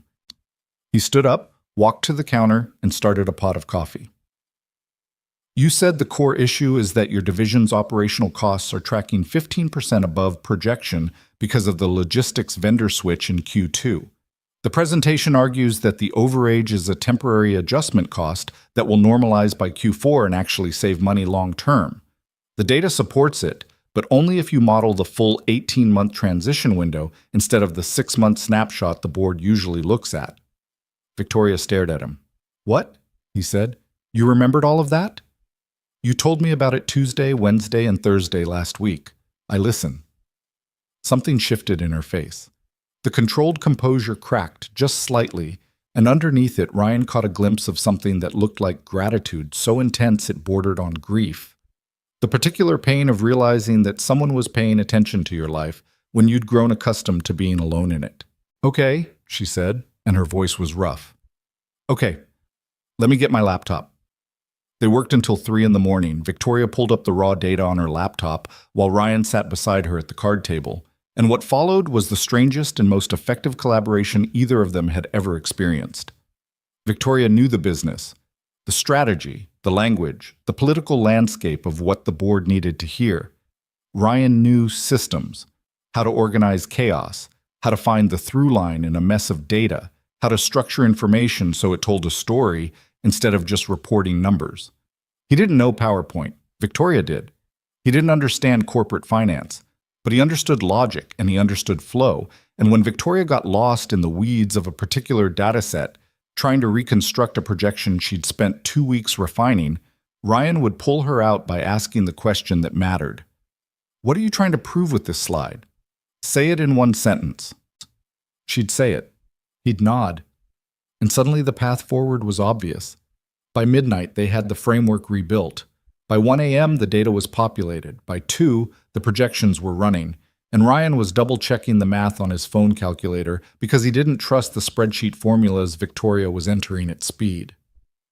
This one's off, he said, pointing at a cell. You've got Q3 actuals where Q3 projected should be. Victoria squinted, scrolled, swore under her breath. How did you catch that? The number felt wrong. The number felt wrong? That's not a methodology. It is when you've spent 2 hours looking at the same data set. Your Q3 actuals are higher than projections. If the projected column shows a number higher than the actual column to the left of it, something's flipped. She fixed it. She didn't argue. Somewhere around that moment, sometime between the second pot of coffee and the third correction Ryan caught, Victoria stopped treating him like a helpful friend and started treating him like an equal. Not consciously. She probably didn't notice the shift, but Ryan did. The way she stopped explaining things he hadn't asked about. The way she started saying we instead of I. The way she'd look at him when a problem came up instinctively. The way you look at the person you trust to help you think. At 2:45 a.m., the apartment was quiet except for the hum of the refrigerator and the occasional creak of the building settling. The presentation framework was solid. The data was clean. Today, technically, Victoria would build the slides, and she had enough of the structure that the visual assembly would be mechanical rather than creative. The hard part was done. She leaned back in her chair, pressed her palms against her eyes, and exhaled. Ryan. Yeah. I need to tell you something, and I need you to not make it into a big deal. Okay. She dropped her hands, looked at him. Her eyes were exhausted and red and stripped of every defense she usually carried. And in the small kitchen with the sunflower tablecloth and the one broken burner, she looked more like herself than he'd ever seen her. I love you, she said. The words landed in the quiet room like something falling from a height, not crashing, settling, finding the ground. Ryan felt them in his chest, in his stomach, in the way his hands went still on the table. Victoria, I know the timing is terrible. I know I'm sleep-deprived and emotionally wrecked, and this is probably the worst possible moment to say it. But I'm sitting in your kitchen at 3 a.m, and you just spent 5 hours rebuilding my career because you listen when I talk about spreadsheets, and if I don't say it now, I'm going to keep not saying it until it becomes the kind of thing we never say. Ryan didn't speak for a long time. The refrigerator hummed. Upstairs, the dog shifted. Chloe is attached to you, he said quietly. I know. She doesn't attach easily. She learned not to. When her mother left, she was too young to remember it, but she remembers the absence. She feels it. She spent her whole life in a house where people leave, and she's learned to love carefully because of it. I know that, Ryan. So if you say this, and you mean it, you're not just saying it to me. You're saying it to her. And if you walk away later, next month, next year, whenever, you're not just walking away from me. You're walking away from a kid who already lost one person she was supposed to be able to count on. Victoria's eyes were bright now, glassy in the kitchen light, and her jaw was set in the way it got when she was fighting something. I'm not going to walk away. Everyone says that. I'm not everyone. You said that before too. And I meant it then, and I mean it now. She leaned forward and her voice dropped to something fierce and quiet. I know what you're afraid of. You're afraid I'll get bored. You're afraid I'll decide this is too small, too hard, too different from the life I'm used to. You're afraid that one day I'll look around this apartment and see the broken burner and the water stain on the ceiling and the shoes Chloe needs, and I'll think, this isn't enough. Ryan didn't deny it. But here's what you don't understand, Victoria continued. My life, the corner office, the car, the apartment with the view, none of it makes me happy. I've had all of it for years, and I've been miserable. Lonely and miserable and so tired of performing that I can barely stand to look at myself some days. And then I met you, and you fixed a light bulb in a bathroom and ate a crooked sandwich on a bench, and somehow you became the first person I felt safe with since I was 20 years old." She was crying now, not dramatically. Victoria Hayes didn't do anything dramatically unless it was intentional, but quietly, tears tracking down her face that she didn't bother to wipe. "I don't want your life because it's charming or simple or some kind of escape from mine. I want your life because you and Chloe are in it. That's the whole reason. That's all of it." The kitchen was so quiet Ryan could hear his own heartbeat. "I love you too," he said. "I've loved you for a while. I just didn't want to be wrong about it." Victoria let out a breath that sounded like she'd been holding it for weeks. She wiped her eyes with the back of her hand, leaving a smear of mascara across her wrist, and laughed, a wet, broken, relieved laugh that had no polish or composure to it at all. "Well," she said, "that's terrifying. Completely terrifying. Good. So we're both terrified." Equally. She reached across the table. He took her hand. Her fingers were cold from the late hour and the laptop keyboard and the weight of everything she'd been carrying alone. And his were rough and warm, and they sat there in the small kitchen at 3 a.m, with the presentation glowing on the screen, and the coffee gone cold, and the whole future wide open and uncertain and frightening and possible. Ryan didn't kiss her. Not that night. It didn't feel right. Not because the moment wasn't there, but because he wanted the first time to be deliberate, not desperate. He wanted it to happen when they were rested and whole, not wrecked and raw at the end of the longest night of Victoria's career. He walked her to her car at 3:30. The street was empty, the air biting cold, the kind of November night where your breath made ghosts in the dark. "Thursday," he said, "after the presentation, if it goes well." "If?" "When. When it goes well, call me. And if it goes badly, call me faster." She drove away. Ryan went back inside, checked on Chloe, asleep, mouth slightly open, nightlight casting gold across the ceiling, and sat on the couch and stared at the wall for a very long time, feeling the full weight of what he'd just admitted to another person for the first time in 6 years. He was in love.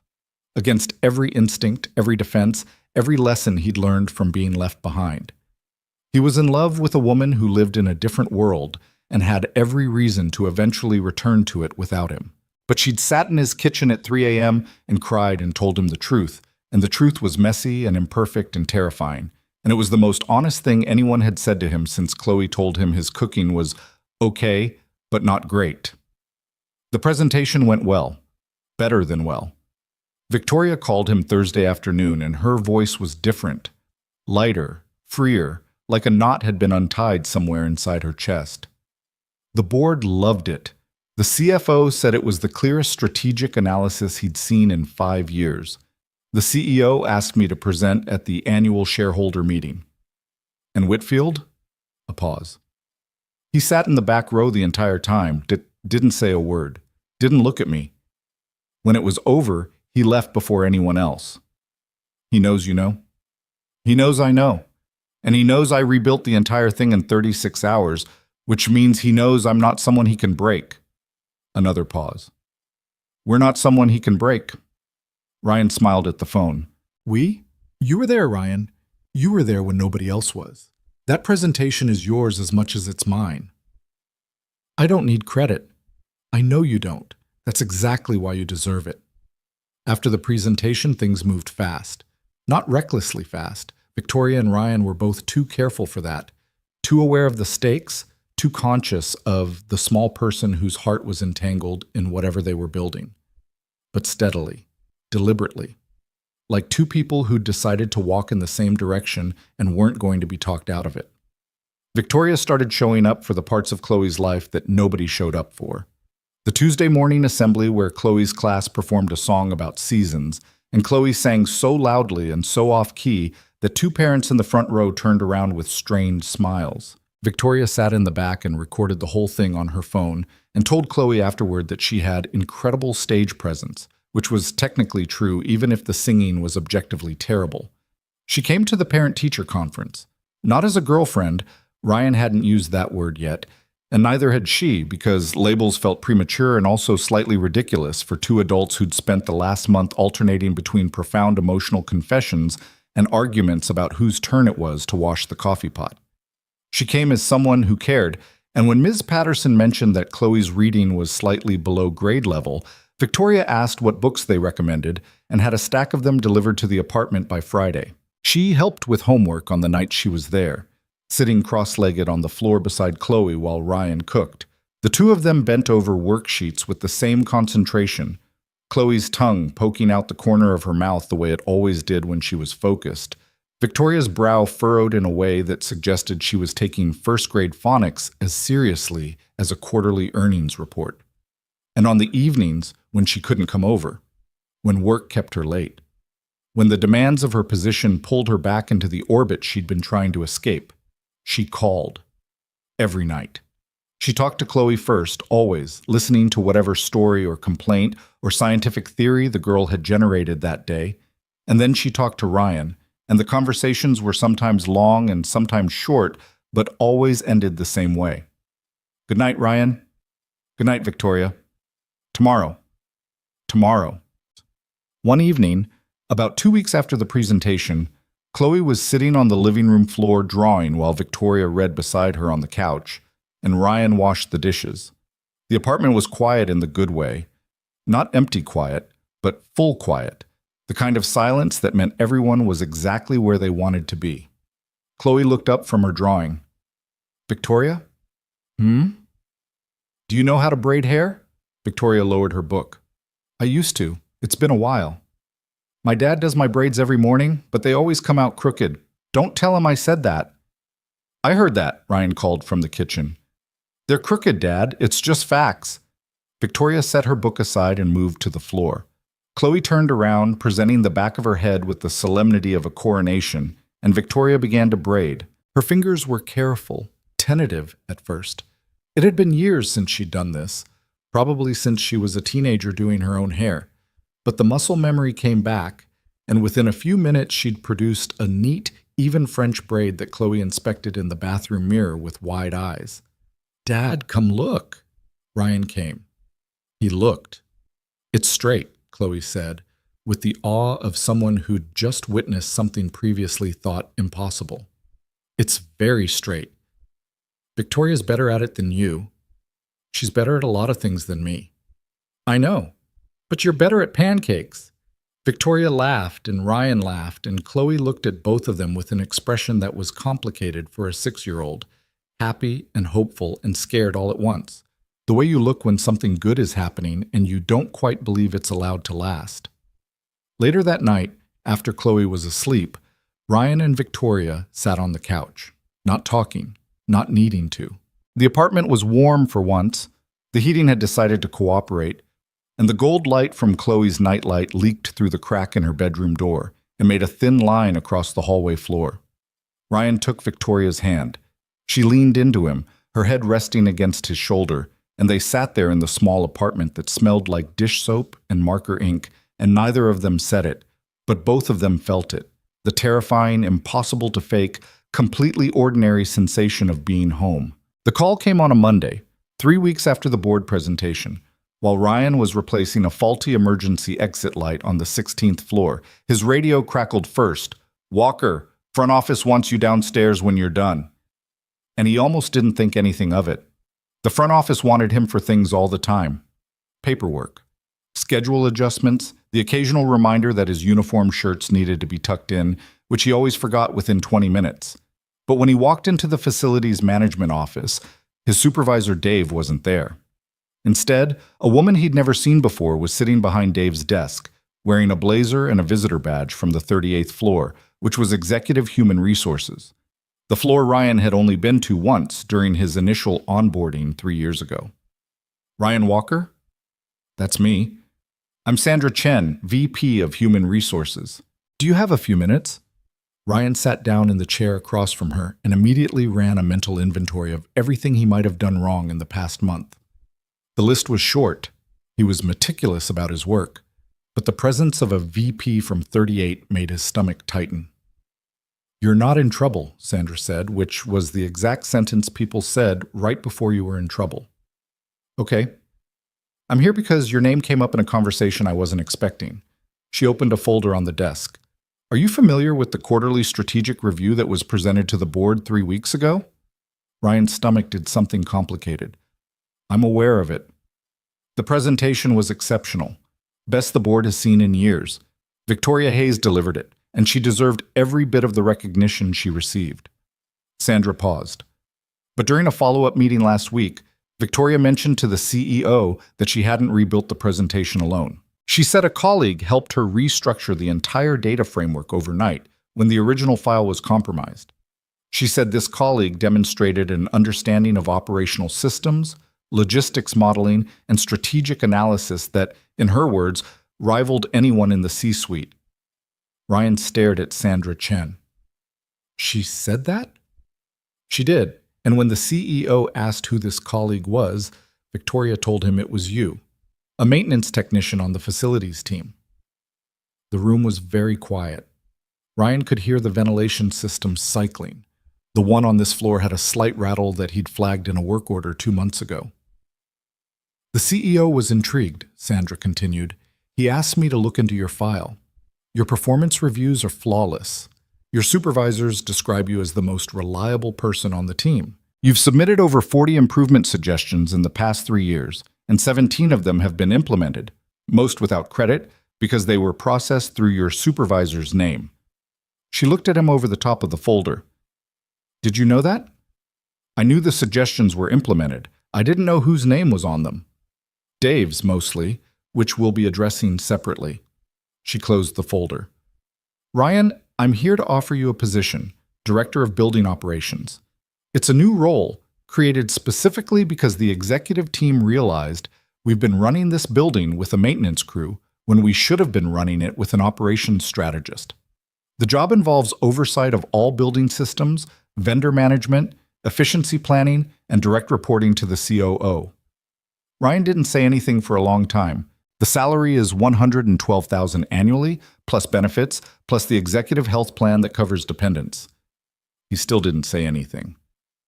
"Ryan, I'm sorry, I'm trying to figure out if this is real." Sandra smiled. It was a professional smile, but there was something genuine underneath it. "It's real, and frankly, you should have been identified for advancement years ago. The fact that you weren't says more about our systems than it does about your qualifications." Ryan rubbed the back of his neck. He thought about the bills on the card table, the shoes Chloe needed, the dentist appointment, the truck that needed 2 tries to start, the one broken burner, the heating that worked on an honor system. "When would I start?" 2 weeks. You'd be in the orientation program with the other new directors, office on the 14th floor. We'll provide a wardrobe stipend for the transition." She said it carefully, respectfully, the way someone said something they knew might land wrong if they weren't precise. "I need to think about it." "Of course. Take the week." He didn't need the week. He knew the answer before he left the room. But he needed time to sit with it, to turn it over, to make sure he wasn't sleepwalking through someone else's life.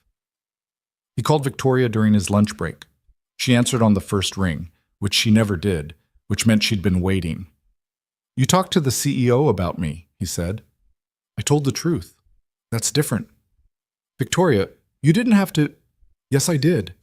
You rebuilt a board-level presentation in 5 hours at a kitchen table with a phone calculator. You caught errors in my financial models that my entire analytics team missed. You have more operational intelligence in your hands than half the people on the executive floor, and the only reason nobody knows that is because the system decided 3 years ago that you were a maintenance worker and never bothered to look again." "I am a maintenance worker." "You were. You don't have to keep being one just because that's the box someone put you in." Ryan leaned against the courtyard wall. The same courtyard, the same bench where they'd met, though it felt like a different lifetime, and pressed the phone against his ear. "I'm scared," he said. Victoria was quiet for a beat. "Of what?" "Of all of it. Of the job, the money, the change, of losing the thing that keeps me grounded. I know who I am as a maintenance worker. I know how that life works. I know the math of it. This is This is a different equation, and I don't know if I can solve it. You don't have to solve it today. I know, but I can't stop my brain from running the numbers. Then let me give you one number. Chloe's dental insurance under the executive plan covers everything. Full coverage, no copays, no out-of-pocket. Ryan closed his eyes. That was unfair. Victoria knew exactly where to hit him, and she'd hit him in the one place he couldn't argue with, so his daughter's welfare. That's a dirty move, he said. I learned from the best. Who? You. You use Chloe against me constantly. I don't use her against you. Last week you told me I had to eat the burned casserole because Chloe made it with love and refusing it would damage her self-esteem. That was legitimate parenting strategy. It was emotional blackmail, and the casserole was terrible. Ryan laughed. He laughed standing in the courtyard of the building where he'd spent 3 years being invisible, and the sound bounced off the concrete walls and startled a pigeon. I'm going to take the job, he said. I know. Don't say I know like you planned this. I didn't plan it. I just facilitated the conditions under which the inevitable could occur. That's the most CEO thing you've ever said. Thank you. He started 2 weeks later. The transition was not smooth. Ryan would be the first to admit that. He showed up on his first day in the 14th floor office wearing a new shirt from the wardrobe stipend that still had a crease from the packaging, and he sat behind a desk, a real desk, with a computer and a phone with multiple lines and a nameplate that said Ryan Walker, Director of Building Operations. And he didn't know what to do with his hands. For 3 years, his hands had been busy every minute of every shift, turning wrenches, replacing parts, carrying supplies, fixing things. Now they were supposed to type emails and hold pens during meetings and gesture at presentation slides, and the unfamiliarity of it made him feel like he was wearing someone else's skin. The first week was rough. He attended meetings where people used acronyms he didn't know and referenced software platforms he'd never touched. He sat in a conference room on the 32nd floor while a consultant gave a 2-hour presentation on operational synergy frameworks that Ryan was fairly certain contained zero actual information. He received 73 emails on his first day alone, 40 of which appeared to be people adding him to distribution lists he didn't understand. He came home that Friday evening and sat on the couch and stared at the wall. Bad week? Victoria asked. She was in the kitchen, making dinner. She'd started cooking at Ryan's apartment, not because she was good at it, but because she was determined to learn, and the results ranged from surprisingly edible to aggressively burned. Tonight appeared to be pasta, which was hard to ruin, though Victoria was testing that theory. Not bad, just different. I don't know the language yet. Everyone talks in code, and they all assume I already speak it. You'll learn it. You learn everything fast. I learned how to fix a boiler fast. Corporate culture isn't a boiler. It's exactly a boiler. A complicated system with a lot of moving parts where pressure builds up and someone has to figure out where the release valve is before the whole thing explodes. You've been doing that your whole career. The only difference is the vocabulary. Ryan looked at her. She was standing at the stove stirring sauce with the concentration of someone defusing a bomb, and she was wearing his flannel shirt, the one with the hole near the left cuff that he'd still never sewn up, over her own clothes because the apartment was cold again. When did you become an optimist? He said. I'm not an optimist. I'm a realist who happens to be dating someone smarter than he gives himself credit for. You're burning the sauce. I'm caramelizing it. It's smoking. That's flavor. It wasn't flavor. It was burned garlic. But they ate it anyway, and Chloe declared it better than last time, but still not as good as Dad's, which Victoria accepted as a compliment because she'd learned that Chloe's honesty was not cruelty. It was data. The second week was better. Ryan stopped trying to decode the corporate language and started translating it into the language he already knew.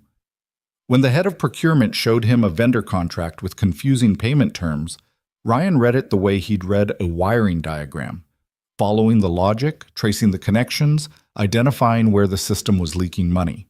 He found 3 redundant service agreements that were costing the company $40,000 a year, and he flagged them in a memo that was 2 paragraphs long because he didn't believe in padding.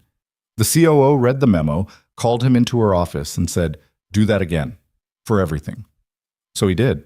Week by week, methodically, Ryan went through every operational system in the building with the same attention he'd given to flickering lights and broken brackets. He found waste everywhere, overlapping contracts, inefficient scheduling, outdated equipment that was costing more in maintenance than replacement would. He wrote short, clear reports. He didn't use jargon. He didn't pad his recommendations with consultant speak. He just said what was broken and how to fix it, the same way he'd been doing for 3 years, except now people actually read it. By the end of the first month, the COO told him he'd saved the company more in operational costs than his annual salary. By the end of the second month, other directors were coming to him for advice on their own departments. By the end of the third month, the maintenance crew, his old team, had started calling him the guy who actually gets it, which was the highest compliment anyone in that building had ever given someone from the executive floor. Ryan didn't let it go to his head. He couldn't afford to. Every morning he woke up at 5:30, made Chloe's lunch, braided her hair, still crooked, though he was improving, drove her to school, and went to work. He wore the new shirts and sat behind the desk and attended the meetings, but he kept his old toolbox in the corner of his office, and when the team on 12 reported a problem they couldn't solve, he went down and fixed it himself. Because the day he forgot how to use his hands was the day he'd lost something he couldn't get back. The money changed things. Not dramatically. Ryan wasn't the kind of person who reacted to money with spending, but practically. He paid off the bills on the card table. All of them. He bought Chloe the shoes she'd needed for months, and then a second pair because she was growing so fast that redundancy seemed like good planning. He took the truck to a mechanic and got the engine fixed so it started on the first try, and the silence of that clean ignition, no second turn, no breath holding, no please start, made him sit in the parking lot for a full minute the first morning, hands on the wheel, overcome by a feeling he didn't have a word for. Relief. That was the word. The bone-deep, full-body relief of not being one emergency away from disaster. He didn't move to a bigger apartment. Not yet. Victoria suggested it once, carefully, and he'd said he wasn't ready, and she didn't push. The apartment was small and the heating was unreliable, and the stove still had one broken burner, but it was where he and Chloe had built their life, and he wasn't going to leave it until leaving felt like moving forward instead of running away. Victoria, on the other hand, made a decision about her own living situation that shocked everyone who knew her. She told him on a Sunday morning while they were at the park. Chloe was on the monkey bars, hanging upside down with the reckless confidence of a child who hadn't yet learned that falling hurt, and Victoria was sitting beside Ryan on the bench, her shoulder touching his, watching. "I'm giving up my apartment," she said. Ryan turned to look at her. "What?" "The downtown place, the one with the view. I'm not renewing the lease." "That's a $3,200 a month apartment." "I know. With the view you showed me pictures of, the one where you can see the mountains." "I know." "Why?" Victoria watched Chloe swing from bar to bar, her tongue poking out the corner of her mouth the way it did when she was concentrating. "Because I spend 5 nights a week at your apartment anyway. Because the other 2 nights I'm alone in a place that's beautiful and expensive and completely empty. And I lie in bed looking at the view and thinking about the fact that Chloe asked me last week if I could braid her hair in the morning, and I wasn't there because I went home to a view that doesn't talk to me.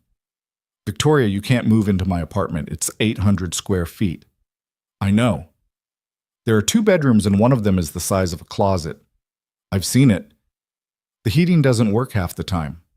I'll wear layers. You're a CEO. You live in a luxury apartment. You drive a car that costs more than my annual salary used to be. You can't move into a second-floor walk-up in Capitol Hill because my daughter asked you to braid her hair. I'm not doing it because she asked me to braid her hair. I'm doing it because when she asked, I realized I wanted to say yes more than I've wanted anything in years, and the only reason I couldn't was because I was sleeping in the wrong place." Ryan didn't argue anymore. He'd learned over the past few months that Victoria Hayes made decisions the way she ran her company, thoroughly, strategically, and with absolute commitment once the analysis was complete. This wasn't an impulse. She'd been thinking about it for weeks. She'd run the numbers in her head the way she ran every set of numbers, and the math had told her what Ryan's presence had been telling her for months. The life she wanted was in the small apartment with the sunflower tablecloth, not the luxury high-rise with the mountain view. She moved in on a Saturday. It took 1 carload. She'd sold most of her furniture, donated her designer kitchen appliances that she'd never learned to use properly, and reduced her possessions to what would fit in a mid-sized sedan.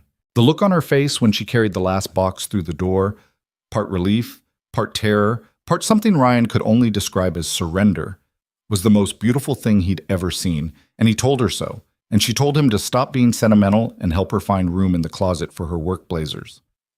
The apartment changed after that. Not in size. It was still 800 square feet, and the sudden addition of a third person made the smallness undeniable. But in texture, Victoria's books appeared on the shelf Ryan had built, filling the empty spaces between Chloe's picture books and his collection of repair manuals. Her coat hung by the door next to Ryan's jacket and Chloe's tiny parka. Her coffee mug, the one that said, "Don't talk to me before 8 a.m., which Chloe had found hilarious and Ryan had found accurate, took its place in the cabinet next to his plain white mug and Chloe's plastic cup with the cartoon dinosaurs. The mornings became controlled chaos. 3 people, 1 bathroom, 1 working burner. Ryan cooked breakfast while Victoria braided Chloe's hair, and Chloe narrated her dreams from the night before, which were always elaborate and frequently involved the class hamster in various positions of authority. They bumped into each other in the hallway.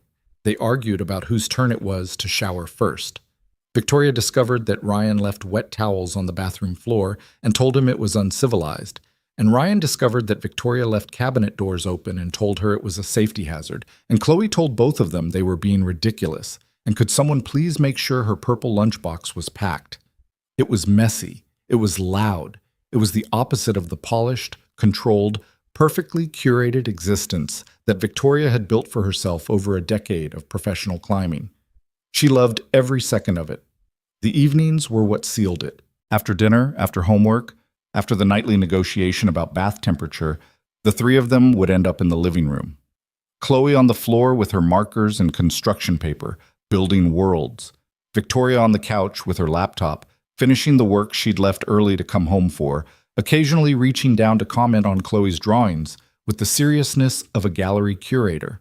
Ryan beside her, reading or fixing something. He was always fixing something. A loose drawer handle, a squeaky hinge, the bookshelf that still leaned left, his hands busy in the way they needed to be. They didn't talk much during these evenings. They didn't need to. The apartment was full without words, full of the scratch of markers on paper, the soft click of laptop keys, the creak of Ryan's pliers, the occasional burst of Chloe narrating her latest creation to an audience of 2 who never stopped listening. Victoria's parents visited for Thanksgiving. Eleanor brought a casserole that was leagues better than anything Victoria had attempted, and Richard brought wine and a tool set for Ryan that was significantly nicer than anything he owned, wrapped with a card that said simply, "For a man who fixes things, R.H." Patricia brought a dress for Chloe that was far too expensive for a 6-year-old and perfect in every way. They ate at the card table, which was too small for 6 people, so Ryan had borrowed a folding table from Mrs. Delgado and covered both tables with the sunflower tablecloth and a white sheet, creating a mismatched dining surface that Eleanor declared charming in a tone that suggested she genuinely meant it. Chloe sat between Victoria and Eleanor, eating turkey with her hands when she thought nobody was watching, telling Patricia about the hamster's latest exploits with the confidence of a war correspondent filing a dispatch from the front lines. Richard asked Ryan about the new position, and Ryan told him about the vendor contracts and the efficiency reports, and Richard nodded in the way he'd nodded at that first dinner. The nod of a man recognizing competence. It was during dessert, pumpkin pie, store-bought, because Victoria had attempted to make one from scratch, and the results had been, in Chloe's diplomatic phrasing, interesting. That the moment happened. Chloe was reaching for a second slice when she knocked over her glass of milk. It spilled across the tablecloth, soaking the white sheet, dripping onto the floor. Chloe froze, her face cycling through the rapid emotional sequence of a child who'd made a mistake in front of important people. Shock, embarrassment, the beginning of tears. Victoria moved first. Not dramatically. She just reached over, righted the glass, dropped her own napkin on the puddle, and said, "Happens to me at least twice a week. Ask your dad about the orange juice incident." "The orange juice incident was catastrophic," Ryan said, already on his feet getting paper towels. The kitchen looked like a crime scene. It was one glass. It was a full carton. You knocked it off the counter with your elbow. The counter is too small. The counter is normal-sized. Your elbows are chaotic. Chloe's face unscrunched. The tears retreated. She looked at Victoria, then at Ryan, then at the expanding milk stain on the tablecloth, and she giggled. The specific giggle of a child who'd been caught on the edge of a meltdown and pulled back from it by people who loved her enough to make a mess feel safe. "Mom, can you pass me a napkin?" Chloe said. The table went silent. Chloe didn't notice. She was focused on the milk, reaching for the paper towels Ryan was handing her, completely unaware that she'd just detonated a word in the middle of a Thanksgiving dinner that changed the temperature of the entire room. Mom. She'd said it without thinking. The way you say words that have been forming in the back of your mind for weeks, practicing themselves in the quiet, waiting for the moment they'd slip out on their own. Victoria's hand was still holding the napkin she'd been about to pass. Her face was very still. Not frozen. Still. The kind of stillness that happens when an emotion is so large it needs a moment to find its shape before it can be expressed. Eleanor's eyes were bright. Richard was looking at his wine glass with sudden, intense interest. Patricia had stopped chewing mid-bite and was staring at Victoria with an expression that was, for the first time in Ryan's experience, completely devoid of strategic assessment. Ryan watched Victoria. He watched her process what had just happened, watched the word land in her chest and spread outward like ink in water, watched her fight the reaction that was building behind her careful composure. "Here you go, sweetie," Victoria said, and handed Chloe the napkin, and her voice was steady, perfectly steady, and only Ryan, who knew her, who'd seen her at 3 a.m. with mascara on her wrist, who'd held her hand across a card table while the future took shape, could hear the hairline fracture running through it. After dinner, after the dishes, after Eleanor had hugged everyone twice, and Richard had shaken Ryan's hand with both of his, and Patricia had kissed Chloe's forehead with uncharacteristic tenderness, after the Hayes family had driven away into the November night, Ryan put Chloe to bed. She was asleep in minutes, exhausted from the social marathon, her face peaceful against her pillow, the nightlight casting its gold glow. He found Victoria sitting on the couch in the quiet apartment, her knees pulled up to her chest, her face wet. He sat beside her. He didn't say anything.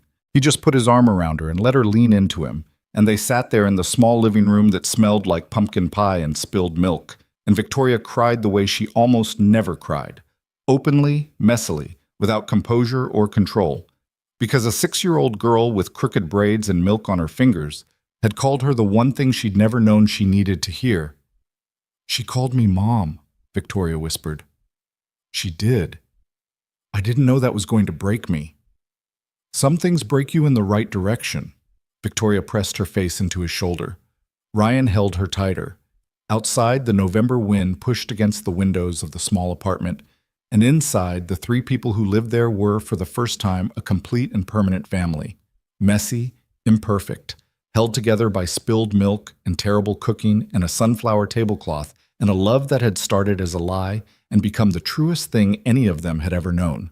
Winter settled over Denver the way it always did. Gradually at first, a slow graying of the sky, a sharpening of the air, and then all at once, a Tuesday morning in December when Ryan opened the front door and found the world buried under 6 inches of snow that had fallen while they slept. Chloe pressed her face against the living room window and declared it the best day in the history of days, which was a title she awarded roughly twice a week, but seemed particularly justified this time. Victoria stood behind her with a coffee mug in both hands, wearing Ryan's flannel shirt over her pajamas. She'd claimed it weeks ago, and he'd stopped pretending he wanted it back, and watched the snow with the quiet expression of someone who was still getting used to seeing the world through a window that wasn't 30 stories up. Her old apartment had views of the mountains. This window looked out at a parking lot and the side of a laundromat. But Victoria had told Ryan once, late at night, that she'd never actually looked out those floor-to-ceiling windows. She'd been too busy. The view had been for other people to admire when they visited. A set piece in a life that was mostly performance. This window, the one with the parking lot and the laundromat, she looked out of every morning. The months since Thanksgiving had been good. Not perfect. Ryan didn't believe in perfect, didn't trust it, had learned from experience that perfection was just a problem that hadn't shown its face yet. But good. Substantially, measurably good. His position at the company had solidified into something he was genuinely proud of. The COO had started including him in executive strategy meetings, not as a token or an experiment, but because his input consistently changed the quality of the conversation. He had a knack for cutting through jargon and asking the question everyone else was too invested in their own expertise to see. "What's actually broken here?" he'd ask, and the room would go quiet, and then someone would say the thing they'd been avoiding for 20 minutes. Victoria's career had stabilized too, though stabilized was a generous word for what had actually been a slow, grinding battle. Marcus Whitfield had not gone quietly. In the weeks after the board presentation, he'd shifted from sabotage to politics, whispering to allies on the executive team, questioning Victoria's judgment in meetings, finding subtle ways to undermine her authority that were impossible to prove and exhausting to counter. Victoria handled it the way she handled everything, strategically, methodically, with the controlled precision of someone who'd learned early in her career that women in her position couldn't afford to look angry, only effective. But it wore on her. Ryan could see it in the evenings, the way she'd come home and sit on the couch and stare at nothing for 5 minutes before she could re-enter the world of the apartment. He didn't push her to talk about it. He'd learned that Victoria processed things internally first, running the analysis, evaluating options, and only spoke when she'd reached a conclusion worth sharing. Pushing her before that point was like asking someone to show you a painting before the paint was dry. One evening in January, she came home and didn't sit on the couch. She stood in the kitchen doorway while Ryan was making dinner, grilled cheese, Chloe's request, the Tuesday night staple, and said, "I filed a formal complaint against Marcus Whitfield today." Ryan turned off the burner. "Tell me."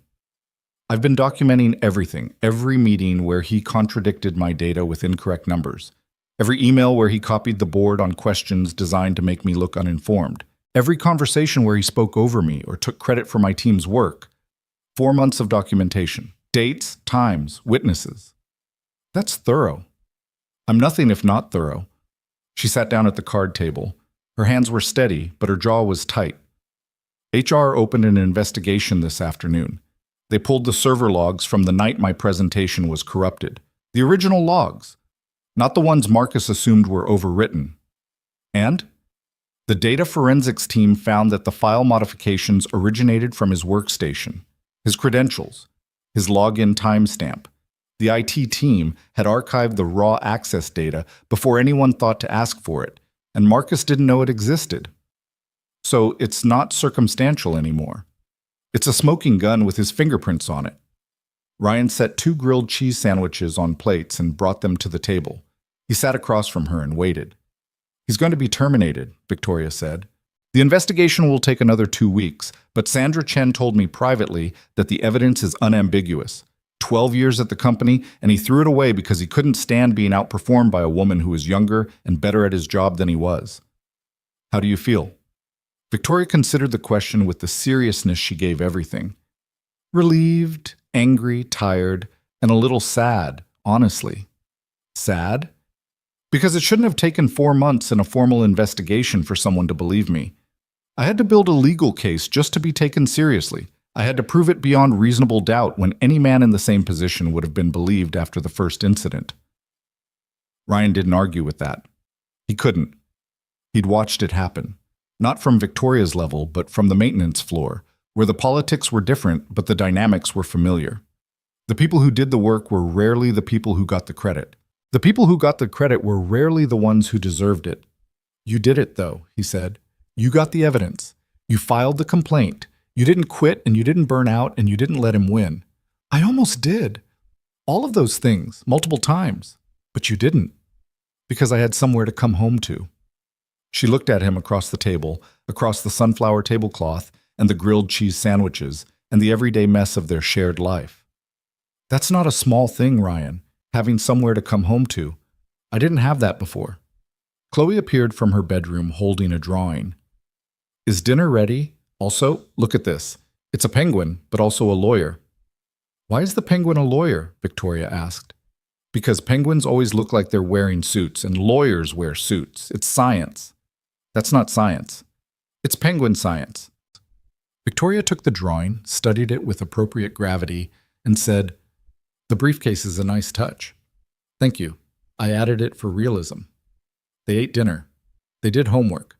Victoria braided Chloe's hair for school the next day. She'd mastered the French braid and was now attempting a fishtail, which Chloe had seen on a classmate and demanded with the urgency of someone requesting emergency surgery. The first attempt was lopsided. The second was better. The third was something Chloe deemed acceptable, which from her was high praise. Ryan watched them from the kitchen doorway and thought about time, about how slowly it moved when you were surviving and how quickly it moved when you were living. 5 months ago, he'd been eating a lopsided sandwich on a bench, invisible to the world. Now he was standing in a kitchen that smelled like grilled cheese and marker ink, watching two people he loved argue about hair braiding techniques, and the distance between those two moments felt both enormous and impossibly small. Marcus Whitfield was terminated in February. Victoria didn't celebrate. She came home that evening, told Ryan it was done, and then sat on the floor with Chloe and spent an hour building a blanket fort that took up the entire living room and required the structural sacrifice of every pillow in the apartment. "Is this how you process things?" Ryan asked, looking at the elaborate fabric architecture from the kitchen. "This is how I stop processing things," Victoria said from inside the fort. "Chloe, hand me the flashlight." "Which one?" "The good one." "They're both good ones." "The one that doesn't flicker." "That's the one Dad dropped in the toilet." "I didn't drop it in the toilet," Ryan called. "It fell." "Things don't fall into toilets, Dad. That's not how gravity works." "That is exactly how gravity works." "Agree to disagree," Chloe said, with the tone of a diplomat ending a summit, and handed Victoria the flashlight. Spring arrived. The snow melted. Chloe turned 7 in March, and they threw a party in the apartment that was too small for a party but perfect anyway. 7 kids from her class, Mrs. Delgado providing supervision and cookies, Victoria handling logistics with the precision of a corporate event planner, and Ryan grilling hot dogs on a portable grill he'd set up on the fire escape, which was technically not allowed but which the landlord chose to overlook because Ryan had fixed his garbage disposal for free 3 times. Chloe's birthday cake was homemade. Victoria had insisted on making it herself, despite her well-documented history of culinary disasters, and she'd spent 3 evenings practicing from a YouTube tutorial while Chloe offered unsolicited advice, and Ryan stood by with a fire extinguisher that he claimed was a joke, but was actually a precaution. The cake was lopsided. The frosting was uneven. The lettering that said, "Happy Birthday." Chloe slanted downward at a 15-degree angle, and the second L was noticeably larger than the first. It was, by any professional standard, a mess. Chloe stared at it for a long time when Victoria brought it out. 7 candles, lit and flickering, casting orange light across her face. "It's the best cake I've ever seen," she said, and she wasn't being diplomatic. She meant it with every cell in her 7-year-old body. Because the cake wasn't about the cake. It was about the person who'd made it, the hours of effort, the 3 failed practice runs, the fact that Victoria Hayes, who could afford to order a cake from any bakery in Denver, who could have had a professional confection delivered to the door, had chosen instead to stand in a kitchen with a broken burner and learn how to do it herself, for no reason other than love. Victoria's eyes were bright when Chloe blew out the candles. Ryan caught her hand under the table and squeezed it, and she squeezed back. And the apartment was full of noise and children and frosting and the particular chaos of happiness that can't be organized or optimized or controlled. It was in April, on a Thursday evening so ordinary, it didn't seem like the kind of evening where someone's life would change direction, that Ryan made the decision he'd been carrying for weeks. Chloe was asleep. Victoria was on the couch reading a book, an actual book, not a report, not a strategy document, but a novel she'd picked up at a used bookstore because the cover looked interesting. She was reading for pleasure for the first time in years, and she did it the way she did everything, with complete focus, her legs tucked under her, her glasses slightly crooked because one of the nose pads had been knocked loose when Chloe hugged her too hard, and she'd refused to get them fixed because the crookedness reminded her of the hug. Ryan sat down beside her. "I need to ask you something." Victoria looked up. She read his face the way she always read faces, quickly, accurately, with the pattern recognition skills of someone trained to assess situations in seconds. Whatever she saw made her close the book without marking her page. Okay, she said. I've been thinking about this for a while, a few months actually, and I keep trying to find the right moment, the right setting, some kind of grand gesture that matches the size of what I want to say. And I keep failing because I'm not a grand gesture person. I'm a fix things and hope they work person. So I'm just going to say it here, on the couch, on a Thursday, because this is where our life happens, and I don't want to pretend it happens somewhere fancier. Victoria's expression was very still, very careful. Very much the face of someone who was beginning to understand what was happening and was trying to control her reaction until she was certain.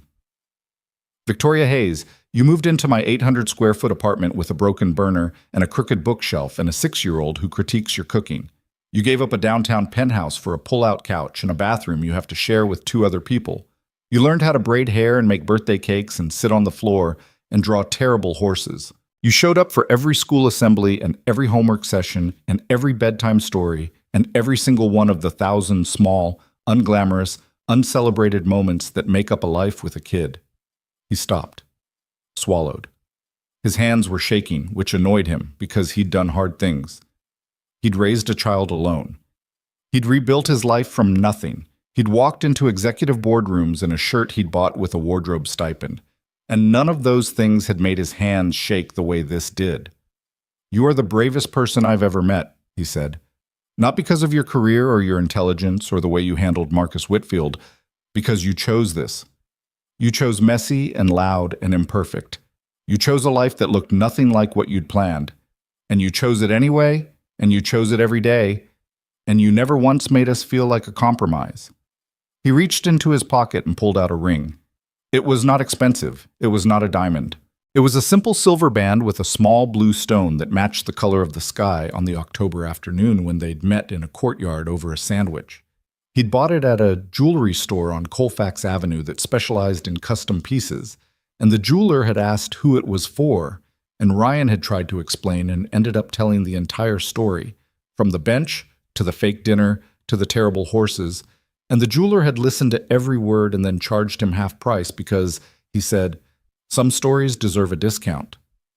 Will you marry me? Ryan said. Victoria looked at the ring. She looked at Ryan.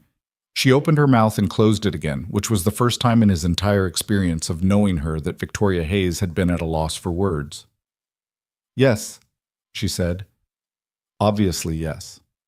That's Chloe's word. She's influenced my vocabulary. Among other things. Victoria's voice cracked, and she pressed her lips together, fighting the emotion that was breaking through her composure the way it always eventually did. Not explosively, but quietly, like water finding the cracks in a wall. Ryan. Yeah? I need you to know that I'm not saying yes because the moment is right, or because you gave a beautiful speech, although it was, and you did. I'm saying yes because 8 months ago I was a lonely, exhausted woman who'd forgotten what it felt like to be a person instead of a performance, and you and Chloe reminded me. You didn't rescue me. You didn't fix me. You just made room for me in your life, and the room was exactly the right shape. He put the ring on her finger. It fit. Not perfectly.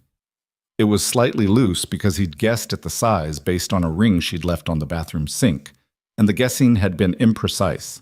But it fit well enough to stay on, and Victoria looked at it on her hand and laughed, the wet, broken, honest laugh that Ryan had heard for the first time in his kitchen at 3 a.m. over a reconstructed presentation, the laugh that meant her defenses were completely down and she didn't care.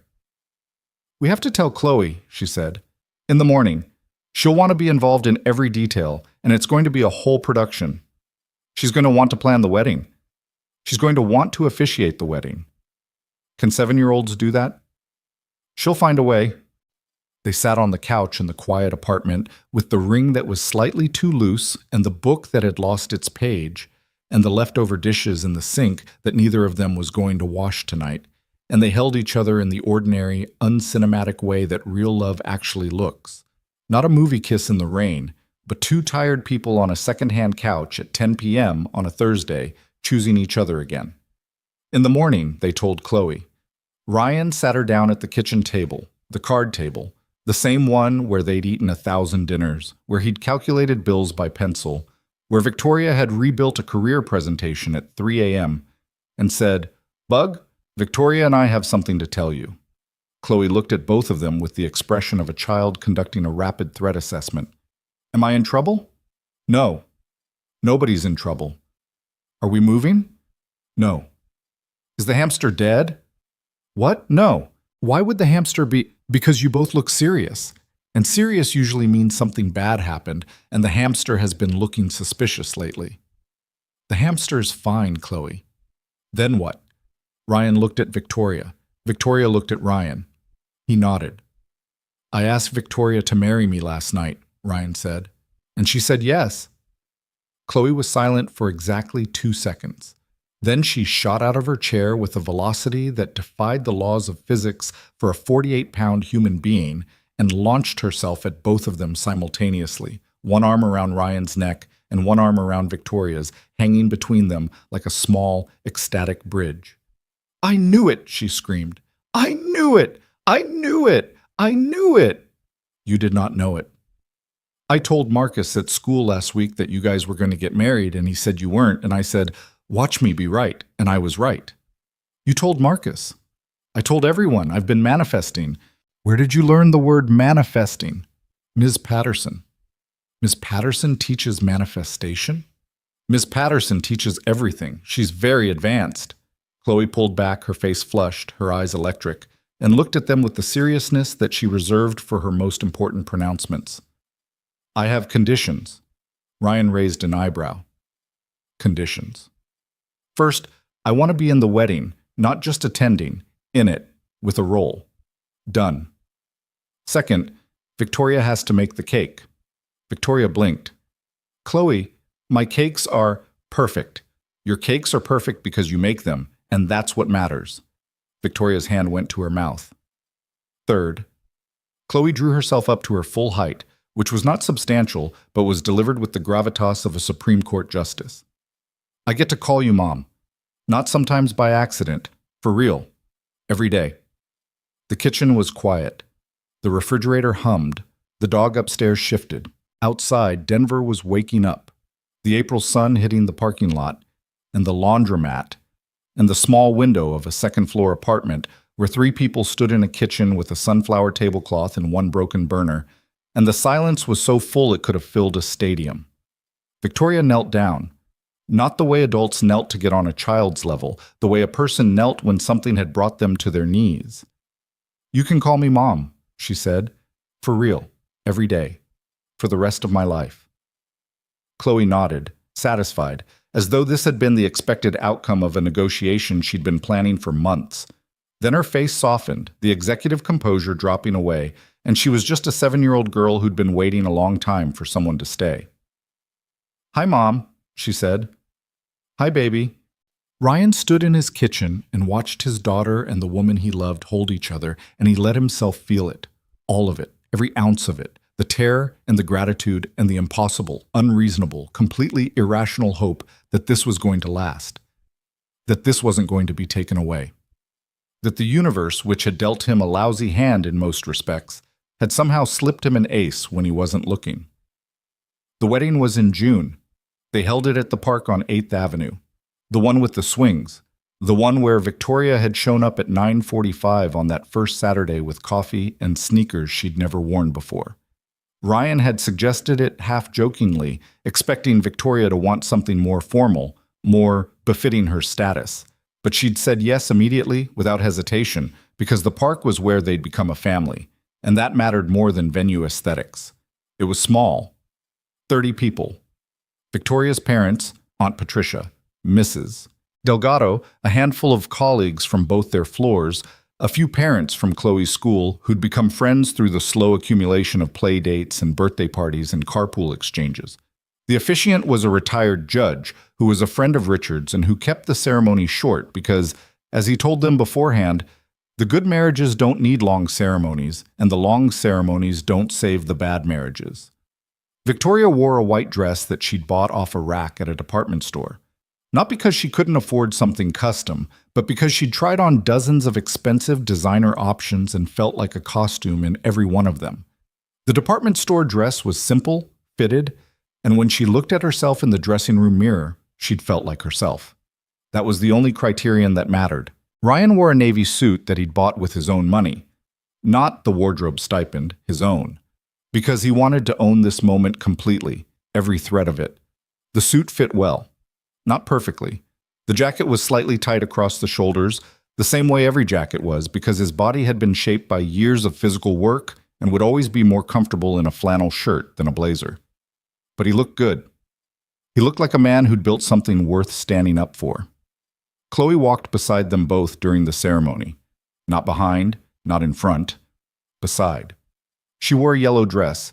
She'd chosen it herself because yellow was the color of sunflowers, and sunflowers were the tablecloth, and the tablecloth was the first thing that had ever made their kitchen feel like home. She carried a small bouquet of wildflowers that she'd picked from the field behind the playground that morning, slightly wilted already, perfect. The vows were simple. Ryan spoke first, and he didn't read from a paper because he wasn't good at reading things he'd written.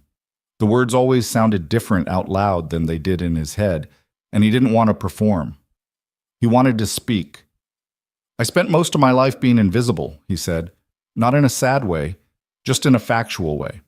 "I was the guy who fixed things nobody noticed were broken, and I was okay with that because I had Chloe and she noticed me, and that was enough." He paused. "And then you sat on a bench and asked a total stranger to pretend to be your boyfriend, which, for the record, is still the most ridiculous thing that's ever happened to me." Laughter from the small crowd. Victoria pressed her lips together, fighting a smile. "You didn't see a maintenance worker that day. You saw a person. And not because you were trying to be generous or open-minded or any of the things people say when they're congratulating themselves for not being snobs. You saw me because you were desperate and lonely and tired of pretending, and in that moment, you needed someone real. And I was there. That's all it was. Timing and honesty and a really bad sandwich." He looked at her. Her eyes were bright, her jaw set in the way it got when she was containing something large. "I'm not going to promise you a perfect life," he said. "I can't promise the heating will work, or that Chloe won't critique your cooking, or that I'll ever learn to close cabinet doors. But I can promise you that I will notice you every day, the way you noticed me when nobody else did.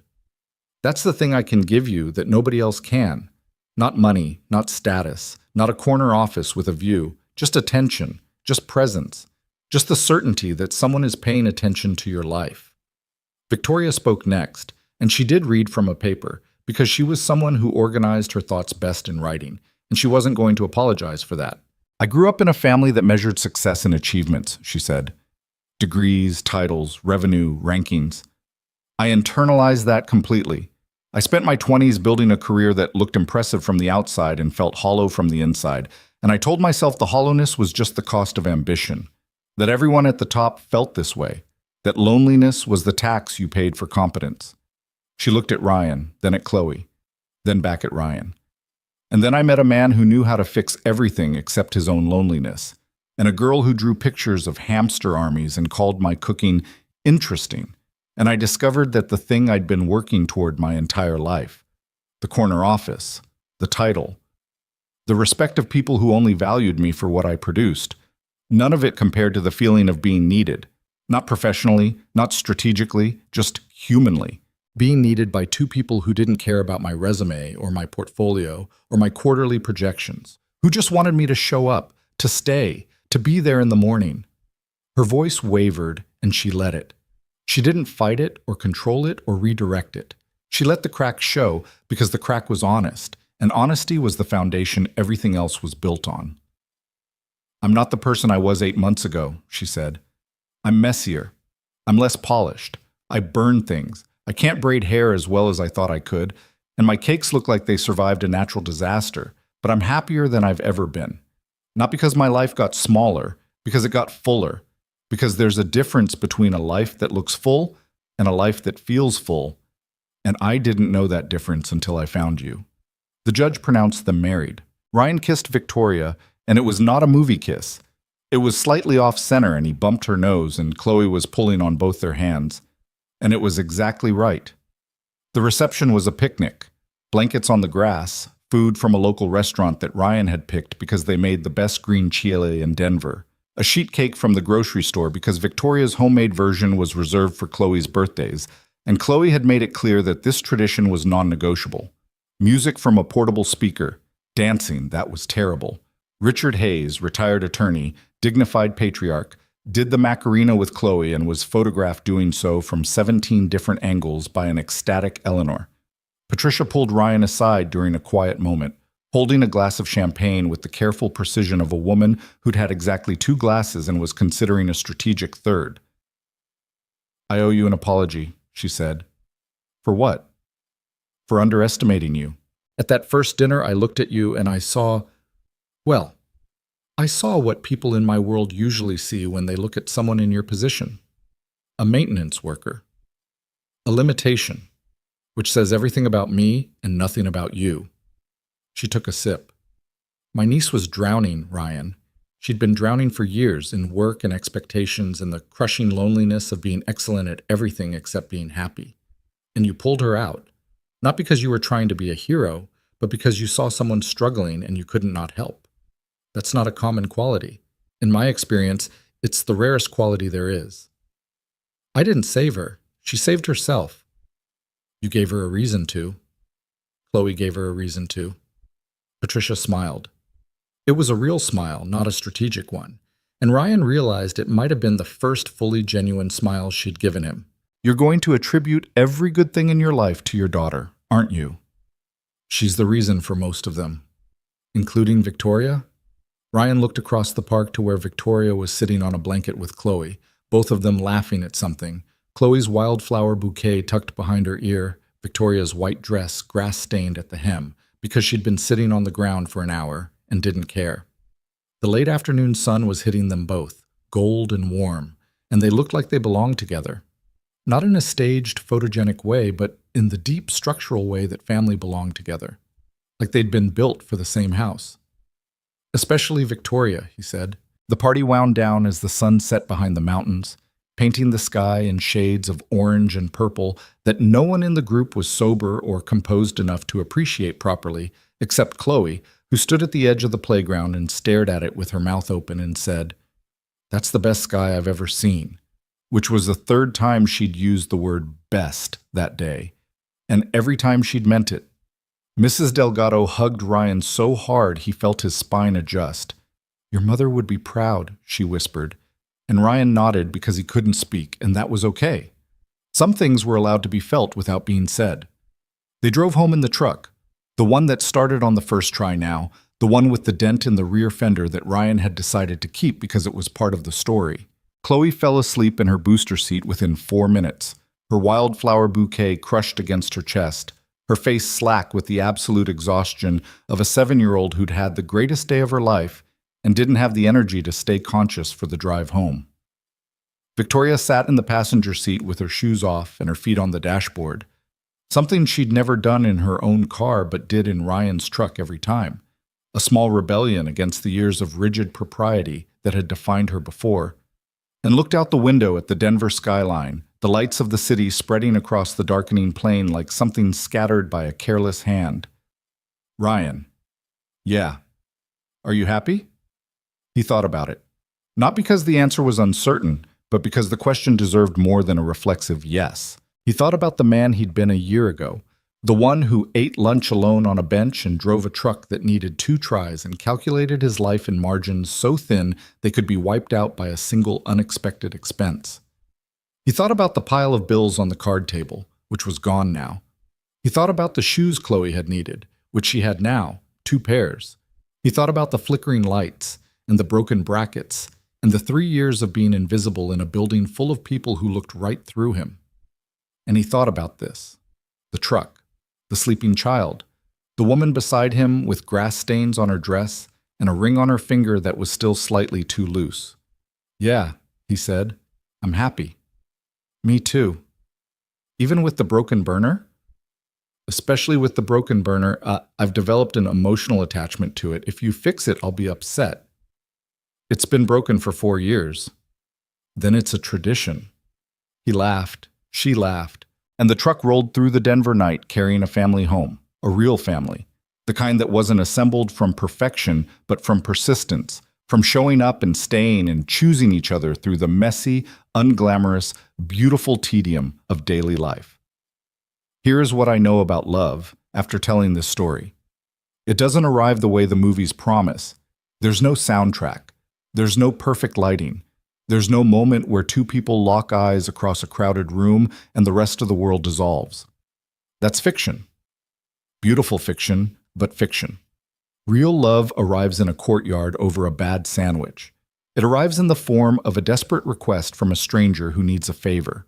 It arrives in crooked braids and terrible horse drawings, and a birthday cake that leans 15 degrees to the left. It arrives in the willingness to sit at a card table at 3 in the morning, helping someone rebuild something broken. Not because you'll get anything out of it, but because you can't watch someone struggle alone. Ryan Walker spent 32 years being invisible. He was the guy nobody noticed, doing work nobody valued, living a life nobody envied. And if you'd asked him, before that October afternoon on the bench, whether he believed things could change, really, fundamentally, permanently change, he would have said no. Not out of bitterness, out of experience. His experience had taught him that the world sorted people into categories early and rarely bothered to reshuffle the deck. But the world shuffled anyway. Not because Ryan got lucky, though luck played its part. Not because Victoria saved him, though her belief in his ability opened doors he'd stopped knocking on. The world shuffled because Ryan Walker possessed something that no job title or salary or corner office could provide. He was kind. Instinctively, structurally, irreducibly kind. He noticed broken things and fixed them. He noticed struggling people and helped them. He noticed a lonely woman on a bench and treated her like a human being instead of a name on a parking spot. And that single act of basic decency set in motion a chain of events that rebuilt 3 lives from the ground up.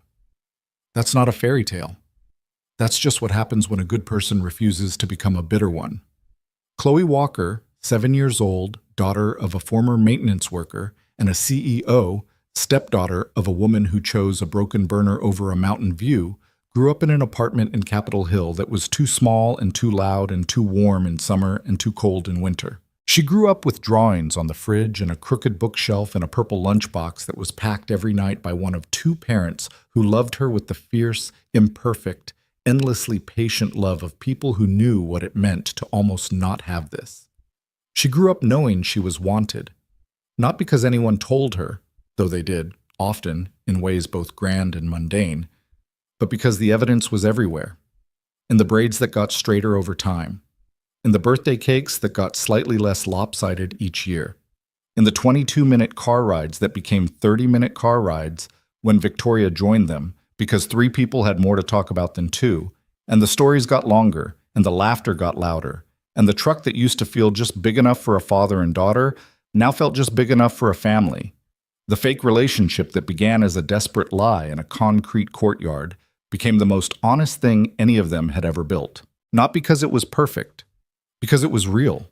Messy, complicated, held together by spilled milk and stubborn love, and the daily decision to keep showing up even when showing up was hard. And in the end, that's all a family is. Not a structure, not an institution, not a set of conditions that must be met before the label applies.